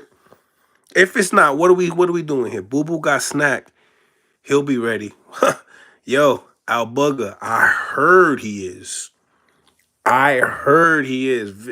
I have a lot of friends that are friends with Victor Conte. And all Victor was been doing is been gassing himself in the program and gassing how Boo Boo's looking and getting people scared. But it's just that one thing that people don't understand is that Boo Boo is still. If you think that was he comfortable with the Demond Nicholson fight? No, he wasn't. So he needed months to get ready. In the same time, he went through a tragic experience with one of his family members that died. I don't know if he took all that time because he fought in the Tank Davis card against Damon. That was in January. So what has he been doing? I've seen lots of vacations. I've seen lots of different things.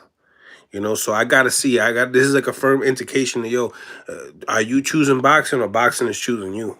This is what it is, man.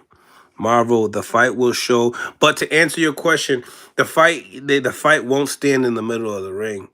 It won't. I mean, I think you'll see more of David being in the middle, but you'll see Boo Boo having to work his angles. And if he can work a lot of angles and keep the dude spinning, then he could possibly get it closer to the middle of the ring. And that's the game plan that Dimitri's gonna have for 12 rounds. But I don't see it happening, bro.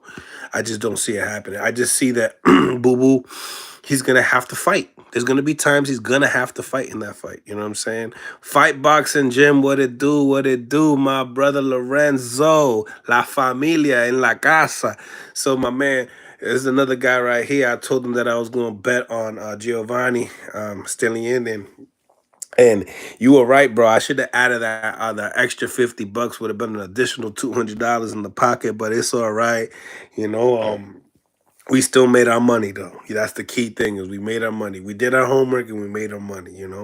But I appreciate the insights and the wild card gym though. Appreciate you, fam. Um, what I think about the Boo Boo situation is that the late rounds is where it's really gonna I think that the reason why it's a 50-50 is if, like, say Victor Conte got Andre on some Terminator shit, right? Say he got him on some Terminator shit. Yo, Boo Boo goes out, gets the first 8, and got enough gas to win the 12th. I think the cards are kind of stacked against him as well, knowing that how much money David brings to the table versus Boo Boo and the popularity standpoint. Got to put the politics in there. You can't forget about that. If Boo Boo can control the first, second, David is in trouble. But if David controls, he's gonna be Boo Boo. Still can't catch him. Marvel, I love both fighters. I'm just speaking of facts. Boo boo. Boo boo ghost time. Ghost time. He gonna be we're not even gonna be seeing him. You know, he gonna be throwing his shit, being out. But he has to dictate the pace. If he dictates the pace, he's gonna be good. But if he don't dictate, it's done. Aunt McQueen, politics as usual. You know, you gotta do a little more. You know, and the fan base, the people that really want to watch, right? They want to see someone be effective, someone be alpha. You know what I'm saying? And David Benavidez has that. Legitly, you're gonna have to have Boo Boo Andres hurt David Benavidez. He has to hurt him in the fight. You can't just beat him. You gotta hurt him. People ain't really gonna. They're not gonna understand that the remember the judges be playing off of the crowd and all that other stuff. So you got to put all that in factor, man. All that in factor. Mills is a great competitive fight. Competitive fight. It is better for boxing than one-sided performances. Exactly, man. I don't want to see one-sided performances. Rodriguez Jackson TV, Mill City Boxing, salute for tapping in. Salute to everybody that's tapping in, man. We out here building, man. We out here building. 8-punch combination. Who does it better than Tusawe? El Bandera Roja. Best advice someone gave me was never leave in the judge's hands. Never leave it in the judge's hands. Smash the like button if you feel what my man Franco just said. Never leave it in the judge's hands because you never know where it'll play out. You know what I'm saying? You never know how it will play out. Blind Faith, smash the like button. 100. Facts. Facts. Let's keep it. Let's keep this thing going, man. Let's keep this thing going, man. We building here. Real appreciative for all the people that have supported my channel, man. I love each and every single one of y'all, man. I start talking boxing. When I start talking boxing with just regular people, they be like, "Oh man, the nigga know too much. He know about names I don't even know." But with y'all get me. Y'all understand me. It's different. This shit hit home. This shit hit home. Because once I start talking to a friend or a family member about boxing, in 2 minutes they already turned off. Cause yeah, shit. 2 minutes. They're like, oh, that's all you do is talk about boxing, do you? Right? Yeah, that's what we do. I understand. Styles make conversations. Oh, smash the like button. Smash the like button. Boo Boo is a very disciplined. Strictly boxing, stays in shape. I see Crawford versus Earl Spence all over again. Whoa. Whoa. Marvel. November 17th. You better be tapping right in here, man. Cause if that's what that is, you've been looking at Boo Boo differently. And I like your boxing eye if that happens. I just don't see that happening at all, son. Marvel, that ain't happening at all. Not even 2 minutes. Not even Al Booger. What you mean? What you mean? Not even 2 minutes. Clarify with me, y'all. Clarify with me. Oh, Blind Faith. Who are the refs in this fight? I don't even know if they have them up yet. But as soon as I figure them out, I'll definitely let you know who are the refs. That obviously plays a big factor in the clinching and how David Benavidez likes to work in the clinch. So it's very, very important. Boxing talk is barbershop talk, man. Shh, 100. That's a fact, Blind Faith. That's a fact. Appreciate the $2 as well. Keeping it 100 and always showing support. Salute. You start talking boxing to a non-boxing head, shit. It feel like you're talking to yourself when you do that. You know when you be like, when you don't want to say this to a casual guy, you know who I'm talking about, right? And they be like, yeah. And then they be like, who was his last fight? They act like they hurt themselves. They're like nah, you don't know what the hell I'm talking about. You don't know who I'm talking about either. Chris Matthews. All right, so yo, let me see the poll. Did the poll leave me? Were y'all able to see the poll by any chance? Okay, here it is. Ladies and gentlemen, the poll for 45 minutes. For 45 minutes, we have a total of 71 votes. If you guys haven't voted yet, please vote now. Who wins this fight? David Benavidez or Demetrius Boo Boo Andres? Place your vote now. We'll give you guys another 14 more minutes for this vote to end, but we're right now at a 62%. David Benavidez will win the fight versus Demetrius Boo Boo Andres at 38%. These percentages are a lot closer than what they were before, but make sure you guys please smash the like button and place your votes. Back to Mill City Boxing, ladies and gentlemen. Back to Mill City Boxing. So, yeah, I mean, I think this is a good fight. I think David Benavidez does win. Does Boo Boo Andres surprise me? I think if Boo Boo Andres wins some solid rounds, would surprise me. It would be surprising to see him win some solid, clear rounds. We got Blind Face. Stan Jonas about to shine. Danny or Laura Mills? So, I like that you mentioned that fight because to me, I think that's a nice fight. You know what I'm saying? So check it. Stanionis shines. I don't know. I talked to Stanionis. Stanionis says, you know, uh, the paperwork hasn't been done yet. So once it's been signed, I will make sure that I come to you guys right away and let y'all know so we could break news here on Mill City Boxing. Stanionis and Keith Thurman to see if it's really gonna happen. Okay, it's not set yet. Now, Blind Faith, once again, thank you for the $2. Daniel Lara. Now, that matchup right there, Lara is the natural bigger guy, right? Lara has age on him as well. Danny ain't the youngest guy. I think he's in his mid-30s as well. But Lara's getting up in age. Now, does Lara have the better feet? We're hoping because when he was in his prime, he had one of the best footworks. He's also an Olympian. So, does he have the better footwork? I would say so. If it's anywhere near what he had footwork 2, 3 years ago. Now, who has the punching power in this fight? I think it's even with the punching power.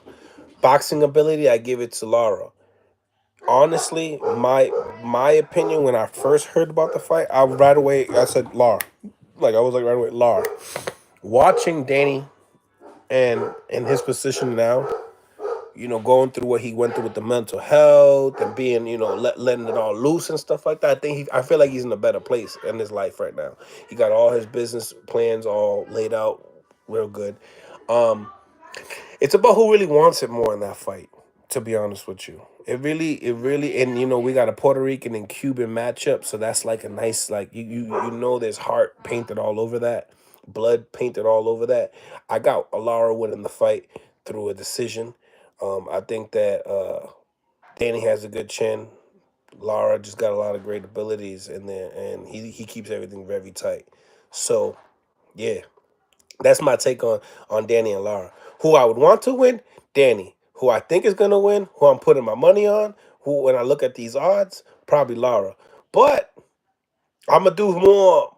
I'm gonna do more like investigating on it. You know what I'm saying? Because now we got Danny working with Mayweather, right? Even though he's been with PBC and always really working with Mayweather and stuff like that. But this right here is different because I remember Danny saying he only got a couple years left in the game.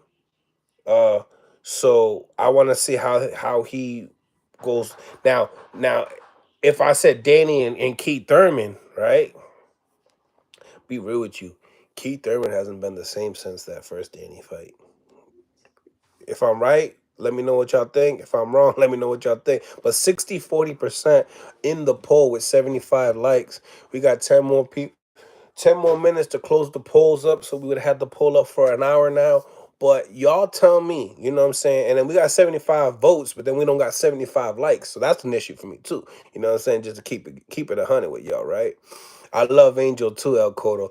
I've spoken to Danny and Angel on the phone before, and I can't wait to go to Philly and go to their gym and really enjoy it because they treat you like if you're family over there, you know? Um, I talked to Danny. It was like it was like a few weeks ago. Brell put me on with him on the phone. He's like, "Yo, Mills, I like your mute. I love your channel. This and that. You're very entertaining." And I'm like, "Oh, that's what's up." He's like, "You ask good questions and stuff like that." And we're definitely gonna be chopping it up. So Danny Garcia interview will definitely be coming up. I just haven't been like on my game lately, you know. But I'll definitely get there. Nobody beating Boo Boo at 168. Marvel in the building, secure. Back, make sure close chat, smash like. Close smash the like button, ladies and gentlemen. Smash that like button. Yeah, man. Shit, I know about Boo Boo, bro. I've been knowing about him for years, man. Since we were amateurs. Trust me, I know about him, and that's why I'm placing my bet too of what I see. You know what I'm saying? Man, let's talk about this Hitchens making the Kerr fight sound interesting. See, I ran with this a little bit. I love boxing earlier. So let's get into this. The interview I did with Richardson Hitchens. So, what y'all think about it? Smash the like button if you've seen it. If you didn't smash the like button, smash it now. Um, Make sure you guys check out that segment. I think it got like 18,000 views, climbing up to 19,000 views. It's Richardson Hitchens. He sparred, Shakur Stevenson for so many rounds, but then he also got to recently share the ring with Edwin Rodriguez. I mean, Edwin de los Santos, the fight that Shakur Stevenson will be having in, I think, what is it, November 16th, right? So, wait a minute, November 16th? No, am I right? Yeah, I think so. Hold on. Am I right, ladies and gentlemen? Y'all tell me, cause Santos. I think it's the 16th, if I'm not mistaken. Yeah, we had it. We had it with November 16th de Los Santos. So, I'm from Philly. Gotta ride with Danny. There it is. And I'm Boricua, and I gotta ride with Danny. But I gotta keep it 100 what I see in the fight. Like look at De Los Santos right here. Like he ain't no chump. Let me show you.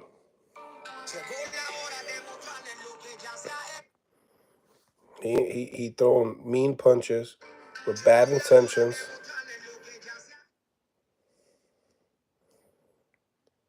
He's throwing mean shit, bad intentions, and I like it. I like it. I like this fight for Shakur. I don't think people be running around trying to jump in a fight with De Los Santos. Just my opinion. You know what I'm saying? But De Los Santos, he's had two great wins. His last one was against Joseph Adorno. I'm going to be having Joseph Adorno come on with us because also Joseph Adorno also shared the ring as an amateur with Shakur Stevenson. So to get some of his thoughts and stuff like that, it would be real great. Shakur's statement on way like Nakatilia fight. Right, right. Blind Faith, you 100 on that. The Nakatilia fight it was a tough fight for him. You know what I'm saying? Did you see his face by the end of the fight? He had his whole show was like he was growing a horn right here. You know what I'm saying? Hitchinson's personality is more entertaining than his fight game. El Codo, Diablo, throwing the smackdown. Smash the like button, ladies and gentlemen, though. I need the like button. I need it to be smashed. I ain't gonna hold you. Um, yeah, Richardson, Richardson, man. He's from, Brooklyn boy. He He's been in the ring with a lot of great fighters as an amateur and sparring with them. I can't wait to see him proceed in his career. Now, his statement was that he'd been in the ring with both of them and he believes it was a 50-50 fight. De Los Santos, Dominican, from I think Cherry Hill, Jersey, New Jersey. I think that's where he's from. Now, do y'all think that? Yeah, yeah, yeah. It was from a headbutt, but that's adversity. Regardless of that, you're going through adversity. You're going through something. Imagine if it was his eye and he lumped up his eye. He can't see one eye. Adversity, you got to deal with it. It's the fight game. You know what I'm saying? And trust me, you get headbutted here and then you keep jabbing here. It's not gonna be good. It's not gonna be good. It's not gonna be good. And then you get headaches and stuff like that. But the matchup itself, you know what I'm saying? Um, Two southpaws. One's a boxer puncher. One is one of the best defensive fighters in boxing today. Um, and is crafty with his combinations. He gets angles. He does things that a lot of people don't see. When I look at Shakur, I learn something from the kid every time he steps in. And when you think that you can't get any better, he gets better. Now with Devin Haney, he also has been showing me he could get better in every fight. He has, but there's limitations. There's things that I see in Devin Haney that I'm like, oh, I haven't seen this part of him and this part of him and this part of him. But he's showing me in every fight that he got more than he hasn't showed everything. So I gotta give him that. And you could tell he's learning on the job and he's doing a good job doing it. But when it comes to Shakur, man, I'll tell you right now, this fight with De Los Santos is gonna be it's not gonna be I don't feel like it's gonna be more of a chess match than people think. It's gonna be a fight that it's like there's gonna be some rounds that you're gonna call boring because they're gonna be so defensively responsible, especially Shakur. Um, Shakur can't get he can't let De Los Santos land the flush right hook to him or a left hand. You can't let it happen because this guy he's really punching. This is the biggest puncher that Shakur Stevenson has fought. When we talk about big punches here at 135 pounds, if we talk about the top 10, Edwin De Los Santos gotta be gotta be top five puncher at 135. Top five puncher at 135. Yeah, I said it. Yeah, I said it. With Tank leading the boat. With Tank leading the boat. But that's a fact. I want to see if Santos can make Shakur get on his bike show full. Yeah, and it's gonna happen. I think he will see better. But Devin versus Regis will keep trying. Devin can't relax for 1 second. It may change the fight. Good point. Good point. He gets a little. His energy's off the hook, right, Devins? This is Edwin's. This is Edwin's boo boo moment. Been calling out, yeah, and he's been wanting Shakur. He's been wanting the big fights. He's been wanting the big fights, but let's be honest, his last two fights were um were opportunities for him to be on the B side and didn't, like look, you go and you knock out Rayo Venezuela. That was the Mexican PBC prospect. They were moving him correctly. That was his first step of fight, and Edwin De Los Santos ruined the plans. Goes up and fights the young Joseph Adorno. And I know when I say young, he's only 23 years old, and he's been in so many high level fights, Joseph Adorno. And a good boxer, has a great amateur pedigree. Puerto Rican, can punch, but he's kind of more of a like a 126 pounder to be real, more of a 130 pounder. I don't want to see him at 35 or 40. I mean, he fought fucking Edwin Rodriguez at 40, and I just think that was just uncalled for. Sometimes guys just go and do this for the bag and stuff like that, not really caring about, you know. And yeah, I believe that he believed that he could outbox Edwin because I told him he could too, but he wanted to bang with him. You know, that Puerto Rican heart, man. I'm telling you, sometimes it'll do you something good and then it'll do you something bad. Ask my boy Trinidad. You know, Hopkins told him. Smash the like button, ladies and gentlemen, though. Smash the like button. We in the building, you know. Shakur almost stopped Navada. That Nakatilia. Does Santos punch harder than Nakatilia Mills? Yeah, he do. He do. He do. He do. You know, the thing about with Nakatilia, right, is, you know, Nakatilia got a big, I bet you Nakatilia's right hand is probably harder than De Los Santos's left hand, but or the same. But the thing about with De Los Santos, he's punching with two hands, not just one. I think Nakatilia was really just punching with his right hand, deadly right hand. He had like a little wilder right hand, but um, but yeah, he like Richard Coleman. You know what I'm saying? Richard Coleman had that right hand too. You know, I just think that when it comes to boxing ability with punching power, De Los Santos is that guy, man. And then I ask Shakur. I ask him. I don't know if y'all seen the interview. Make sure you check it out. It's on the lives where live interview with Shakur Stevenson, right? The first one, no, the second one, not the first one, the second one, the one I just dropped when I was in Mexico. I tell him, I say, is this the best fighter that you had in your resume? He's like, I don't know, I haven't fought him. Fair, but you could tell. Now he goes and says, is he better than Frank Martin? He goes, yeah, I agree too. Honestly, if Frank Martin, and that's my guy, but if you can't get a big fight, fight De Los Santos after Shakur beats him, because Shakur will beat him. Fight De Los Santos. Fight a name. I got to see you fight a name. You got to keep fighting names. You know, um, I got to see it. Like last fight with Artem, I didn't like it. I didn't like the Artem show that you did over there. And a lot of people had you losing that fight. This is a dangerous fight situation for the kid. It's super dangerous. It's super dangerous. But going back to my interview with Shakur, right? I tell Shakur, I'm like, yo, Shakur, you want to fight southpaws? I noticed lately. You know, Frank Martin. Yeah, that didn't go through.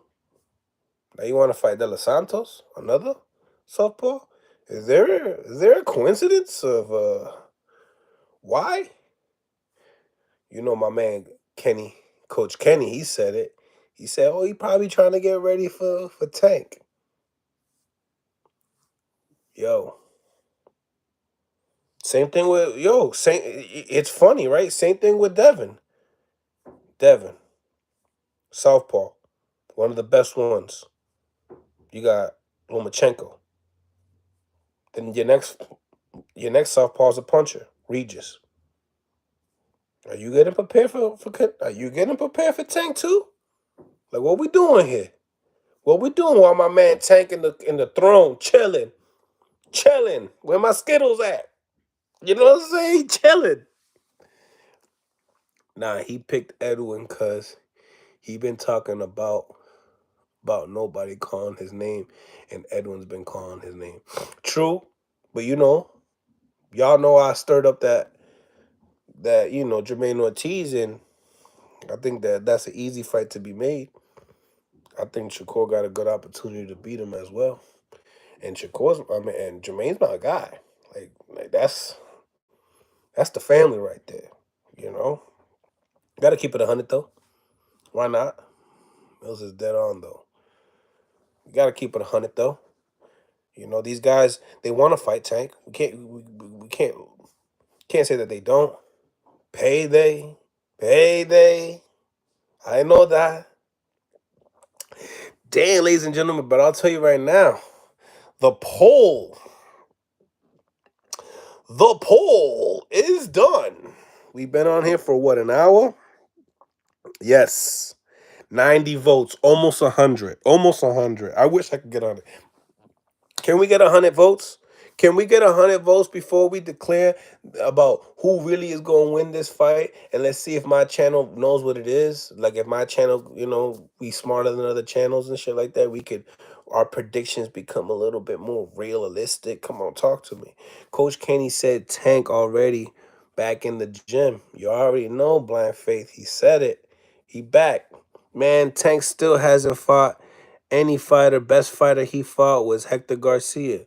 Chill, chill. See, nobody want to put no respect on Pedraza's name. Like if Pedraza didn't do shit. You know what I'm saying? Like, come on. Like, can we keep it 100 here? Pedraza was a former champion. Pedraza got boxing ability. Pedraza got a punch, too. Gamboa. Gamboa. He gonna be in the Hall of Fame. Mario Barrios. Can we get some respect here?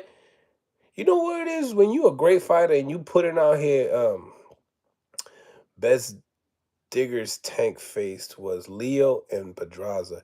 And then Leo, I understand he's a smaller weight class, but 4 division champion. My man got the champions on lockdown city. So when we got people saying that Tank hasn't fought nobody, put the brakes on, brother, because you gotta look at when he fought these people too. That's another thing. People, we don't want to talk about that shit. Remember, Terrence Crawford fights Gamboa. I don't know how many fights after, but Gamboa fights Tank. Then we get like 3 years go by or 2 years go by. Then Devin Haney gets him. You know what I'm saying?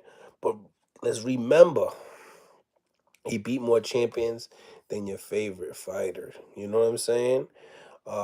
Pedraza came a champ again. Yeah, he who did he beat? Did Richard Comey beat him or he beat Richard Comey? But yeah, he became champion again. You know what I'm saying? And that goes to show you the type of challenges that the kid has took way back. Way back. He already took challenges. Not saying I don't want him to continue. I said elite fighters. Was those guys elite? I mean, so guys that are going to be in the Hall of Fame, House of Content House, do you believe them as elite fighters, or do you believe that people are handcrafted Hall of Fame careers? Because I could play devil's advocate, and I could agree with you on certain factors, but talk about elite fighters. I mean, the most recent one, Mario Barrios. I mean, he's still showing you today that he could be former champions at that. You know what I'm saying? So, maybe it's not the most popular name that you would want to see him fight, but he's fought in elite fighters. I mean, Leo Santa Cruz, an elite fighter, an elite fighter. You know what I'm saying? These are real names out here. You know, Devin ain't elite.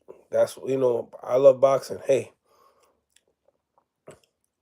I can agree, but then I can disagree. You know, uh, an elite fighter. Yeah, Devin is an elite fighter. Is he a complete elite fighter? Is he a special fighter? No, no. But he's an elite fighter. Is he a special fighter? No. That special word can only be thrown out here and there. You can sprinkle that out. You can say that this generation, but you can't keep saying that every year. You can't say there's a new special fighter. That's no true. There's elite fighters every year that come up to plate. Ain't no elite fighter at 135 for him to fight. I mean, I think that at the end of the day, Shakur Stevenson is an elite fighter. At that, 100%. We gotta keep it 100. Shakur is definitely an elite fighter. So we got 68 likes, and then we got 97 votes. We need 100 votes. We need like 80 likes. Like, help me out, ladies and gentlemen. Help me out. Let's build this. Let's get this to get the show a little bit more visible. Let's build these likes up. Get it to 70 like in a couple seconds, and let's get this poll done. You know what I'm saying? With 97, we need 3 more likes, 3 more votes. 3 more likes, 3 more votes, 3 more likes. Let's get these votes. Let me know who y'all think is going to win this fight, man. November 16th. He is not Mel. How what has Shakur done to show you elite status? Two division champion. He's a two division champion. Um, and I've watched Shakur since the amateurs. I've seen him play silver. I've seen him fight and fight for his country and beat everybody in his class. He's been he's been an elite fighter as an amateur, and he's an elite fighter as a pro as well. Shakur Stevenson is an elite boxer. Elite. I think Devin could be special because he's youngest out of all and has fought the best competition outside Devin, outside Tio. Devin doesn't have to go undefeated to be great, Mills. I didn't say that. I didn't say that he had to be undefeated to be great. I think you have to fight a great opposition and show a great performance while you do it. You know, like Sugar Shane Mosley and Miguel Cotto, two of the elite guys going at it, risking their doing it. That's special. That's elite. Now, special to become a special fighter, it is tough. There's certain things that you can't teach a special fighter. That's why they're special. That's why they're called special. Tank Davis, his punching power is special. We can't so he's a special fighter. No word of a lie. And how he places his shot is special. It's upon the speed, accuracy, and punch placement that makes him special, not just because he punches hard. Then you got Deontay Wilder, special fighter. We only see him land the right hand most of the time and getting him out of there. But it's the timing, it's the distance that he has, how he lands that right hand. Devin Haney is a great fighter. For him to be special, I can't deny it, but I haven't seen it yet. With Shakur, I can see that his instincts are on another level. Makes his defense impeccable. So I feel like he has a special quality. He needs to embrace it a little bit more, stay home into a little bit more, and perfect it a little bit more, and figure out how to that style to turn it into be an entertaining style. Because Floyd was not like he wouldn't have a huge punch output, but he would counter almost everything you got. And considering he countered it, and almost every single time, we looked at him as an exciting fighter, and it was exciting to watch Floyd fight because of that, because of those things that he has done. I see some of those traits in Shakur. I do. I see a lot of those traits in Shakur, and that's what makes him special. You know. So with Devin, I just think that if it's fighting off of the back foot, if it's whatever the case may be the best out of it. Don't let nobody touch you at all. You know what I'm saying? And I think that if he perfected it, he would have been able to land that jab with Lomachenko, and he hasn't. So now we gotta think about what else is special about him. Is this his punch output, and what does he do in the ring? We need to see more. You know what I'm saying? But salute to him and all the opponents that he put himself in front of. I think that's very important. You know what I'm saying? One more like so we can go into the poll, ladies and gentlemen. Um, Now, yeah, he's a good fighter. He's a great fighter. I take nothing away from him. Um, and I can't say that he won't ever be a special fighter because I feel like he needs to tune himself. When we talk about fighters that they need to find themselves, they need to find who they are. I think that that's what Devin Haney needs to find is that who he is. You know what I'm saying? Obviously, you're a boxer. You're a good boxer. But what separates yourself? What separates your craft versus the other people? You know what I'm saying? And I just feel like we haven't seen it yet. And I feel like we're gonna see it. You know what I'm saying? But every fight that I see him fight, I'm learning more and more and more how much better of a fighter he thinks that I believe he is and stuff like that. So what I'm liking about the poll, ladies and gentlemen, we got 99 votes. Wish we can get 100. I know we can get 100. Like to get 100 right now. But what I really like about the poll right now is the percentages. The percentages got really close. Like really, really close. And I like that. For a fight that we've been talking about that wanted 100 votes. 100 votes, and the percentages just get better and better. So we here. David Benavidez versus Demetrius Boo Boo Andres, 101 votes, and we have it at 59% of the people believe that David Benavidez will become victorious in the fight. Now my question to my peoples is, do y'all think it's gonna happen in a decision or not? Do you think he gets him out of there, or do you think it's a decision? What y'all think in the comment section? Let me know what y'all think. What's your thoughts? Smash the like button while you here. Let's get this up to 100 likes. Why not? And let's improve the visibility of the show. We've been rocking for 2 hours. Haven't, rock with y'all in a minute. So I'm glad that I'm able to do that right now as well, though. De Los Santos punching. Nate Dogg, he punching. He punching for real. Blind Faith in the building. Thank you for another $2. Sweet Pea versus Pretty Boy Floyd. I like Sweet Pea because Sweet Pea mastered his craft as one of the best defensive fighters that fought.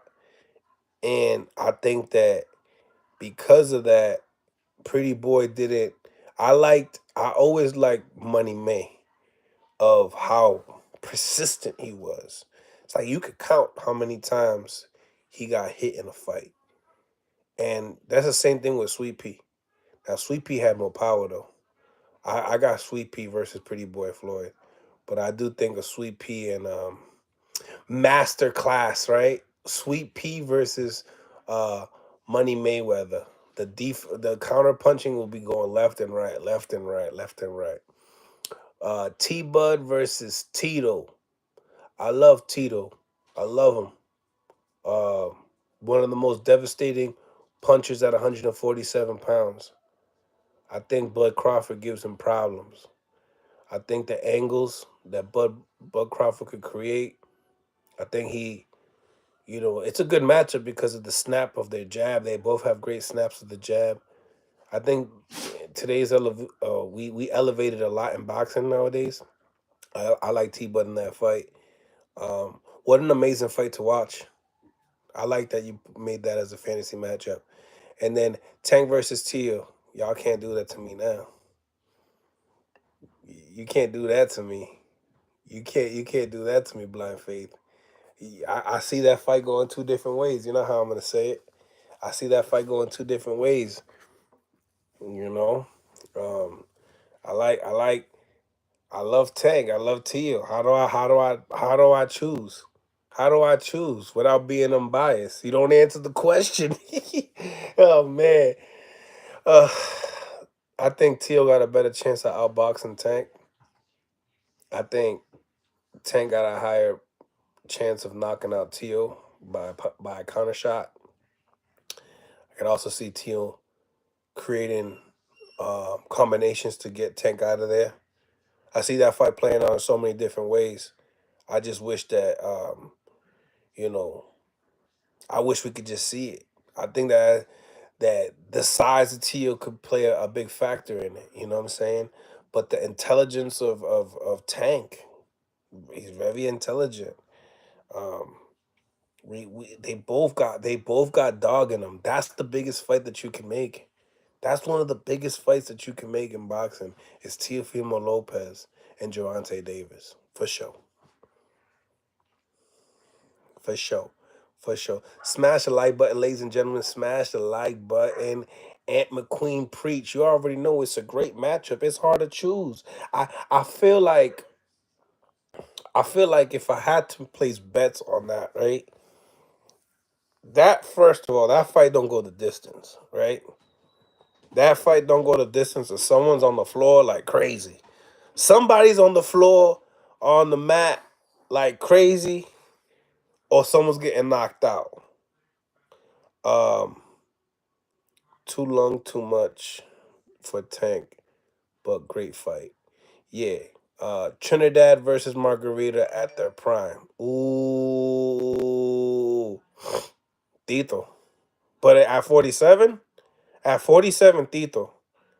At 54, I still got Tito. I gotta get the best 54 Tito though. I can't be getting no Tito, after Bernard Hopkins loss. I can't get that.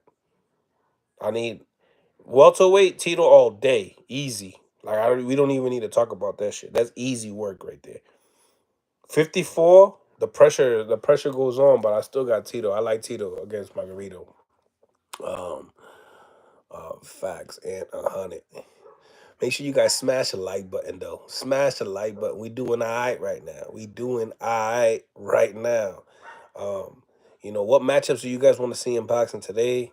Uh, what fight really intrigues you the most? I mean, right now we got 103 votes. We have 59% is David Benavidez. Y'all believe that 60% David Benavidez. Blind Faith, thank you for the $2 again. Bivol versus Better Beef. What a fight, what a fight. Loma versus Salvador Sanchez. What a fight, what a fight. Liston versus Lennox. Lennox Lewis, one of my favorite heavyweights. Bevo and Better Beef. I think Bevo is an amazing talent. I think that he needs to be smart like how he fought Canelo and make sure he goes the distance. Keep his distance away from Better Beef. I know he could do that. Better Beef is getting older. I got Bevo by the decision. And it'll probably be a majority decision, split decision. That could go either way, you know what I'm saying, depending on the judges. You know how that go. What'd you give me here? Liston to Lennox. That's tough right there. I got Lennox Lewis though on that fight. I think Lennox will do it. And then Loma and Salvador Sanchez. I got Salvador Sanchez for that one, bro. That kid was great. Salvador Sanchez. That's a nasty fight though. If we talk about one of the best fantasy matchups, that Loma and Salvador Sanchez is well. It's quite a matchup there. Wilder versus Andy Luiz. Wilder by KO. Andy Luiz he'll wake up and be like, "What the hell did just happen to my fat ass now? Now I gotta get my fat ass up. I gotta get my 260-pound ass up after you just dropped me with that bomb." Wilder with the Bomb City, but Andy Luiz needs to make that a rugged fight, a gross fight, a fight that's dirty. You got to keep your head right into his chest. Pause, but you got to be like that. Got to hit him with uppercuts. You got to make it a dirty fight. Because when you give Wilder some distance and he has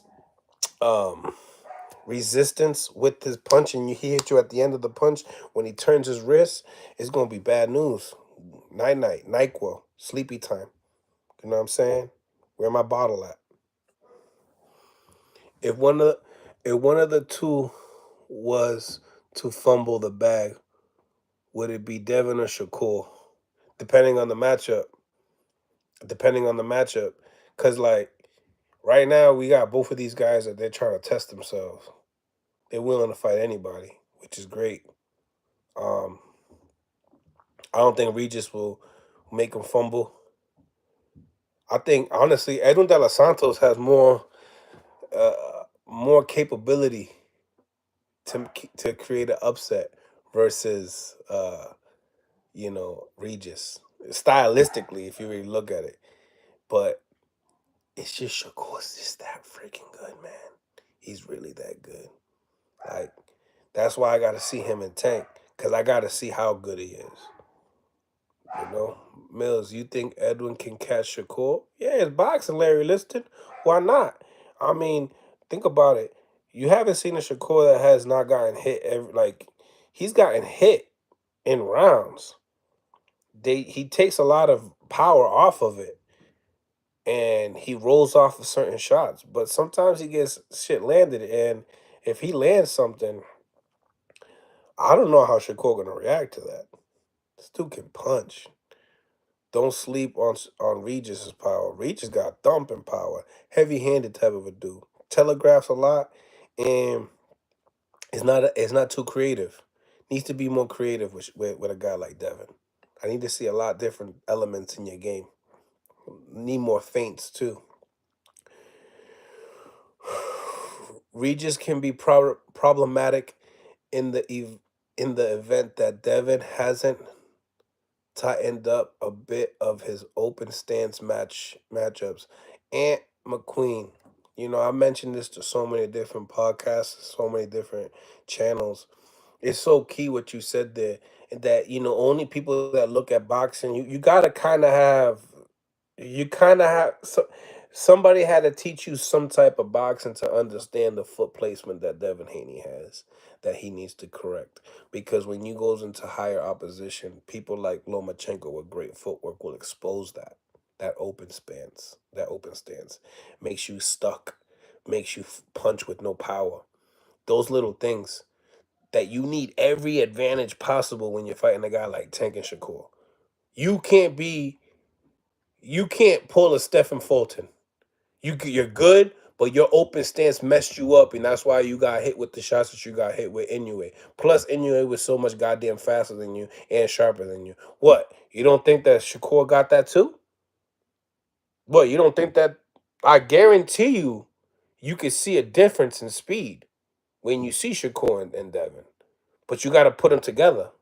You got to watch them spar. You got to see the things that I see. So it's different. It's different.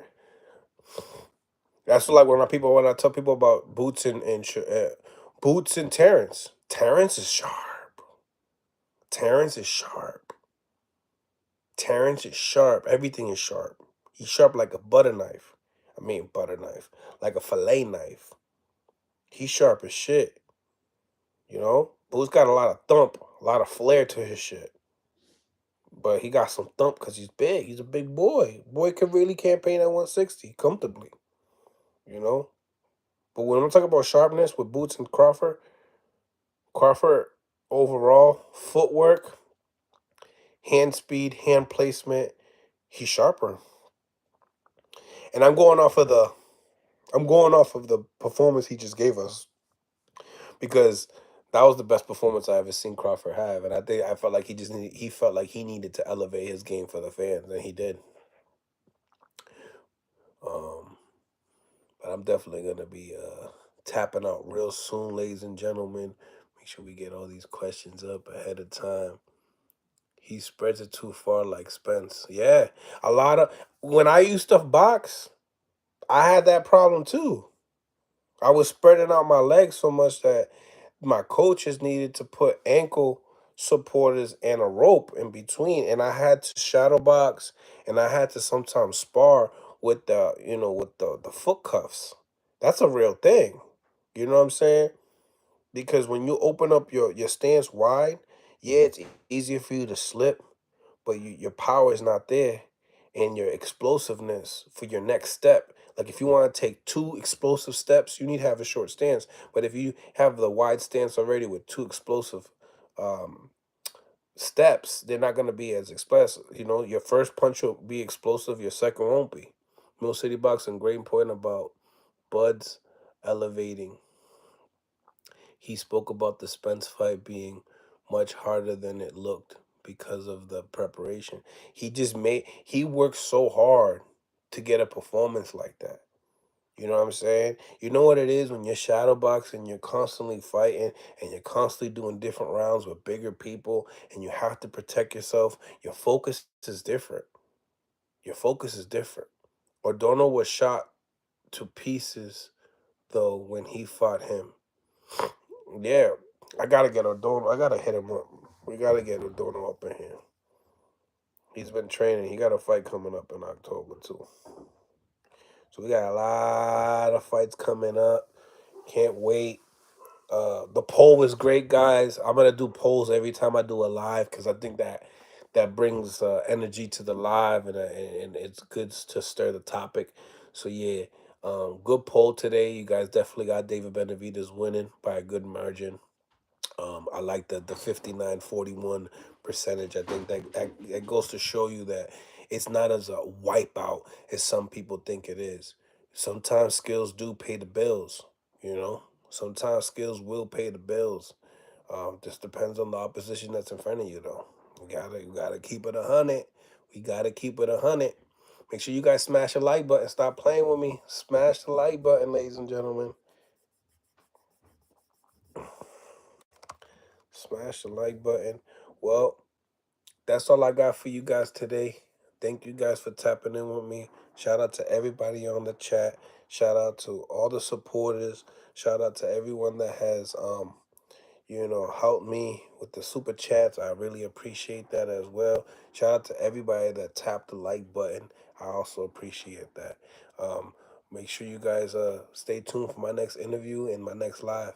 It's Mill City Boxing, home of the high level pro boxing media, the fighters, the trainers, the people's channel. Much love to everybody.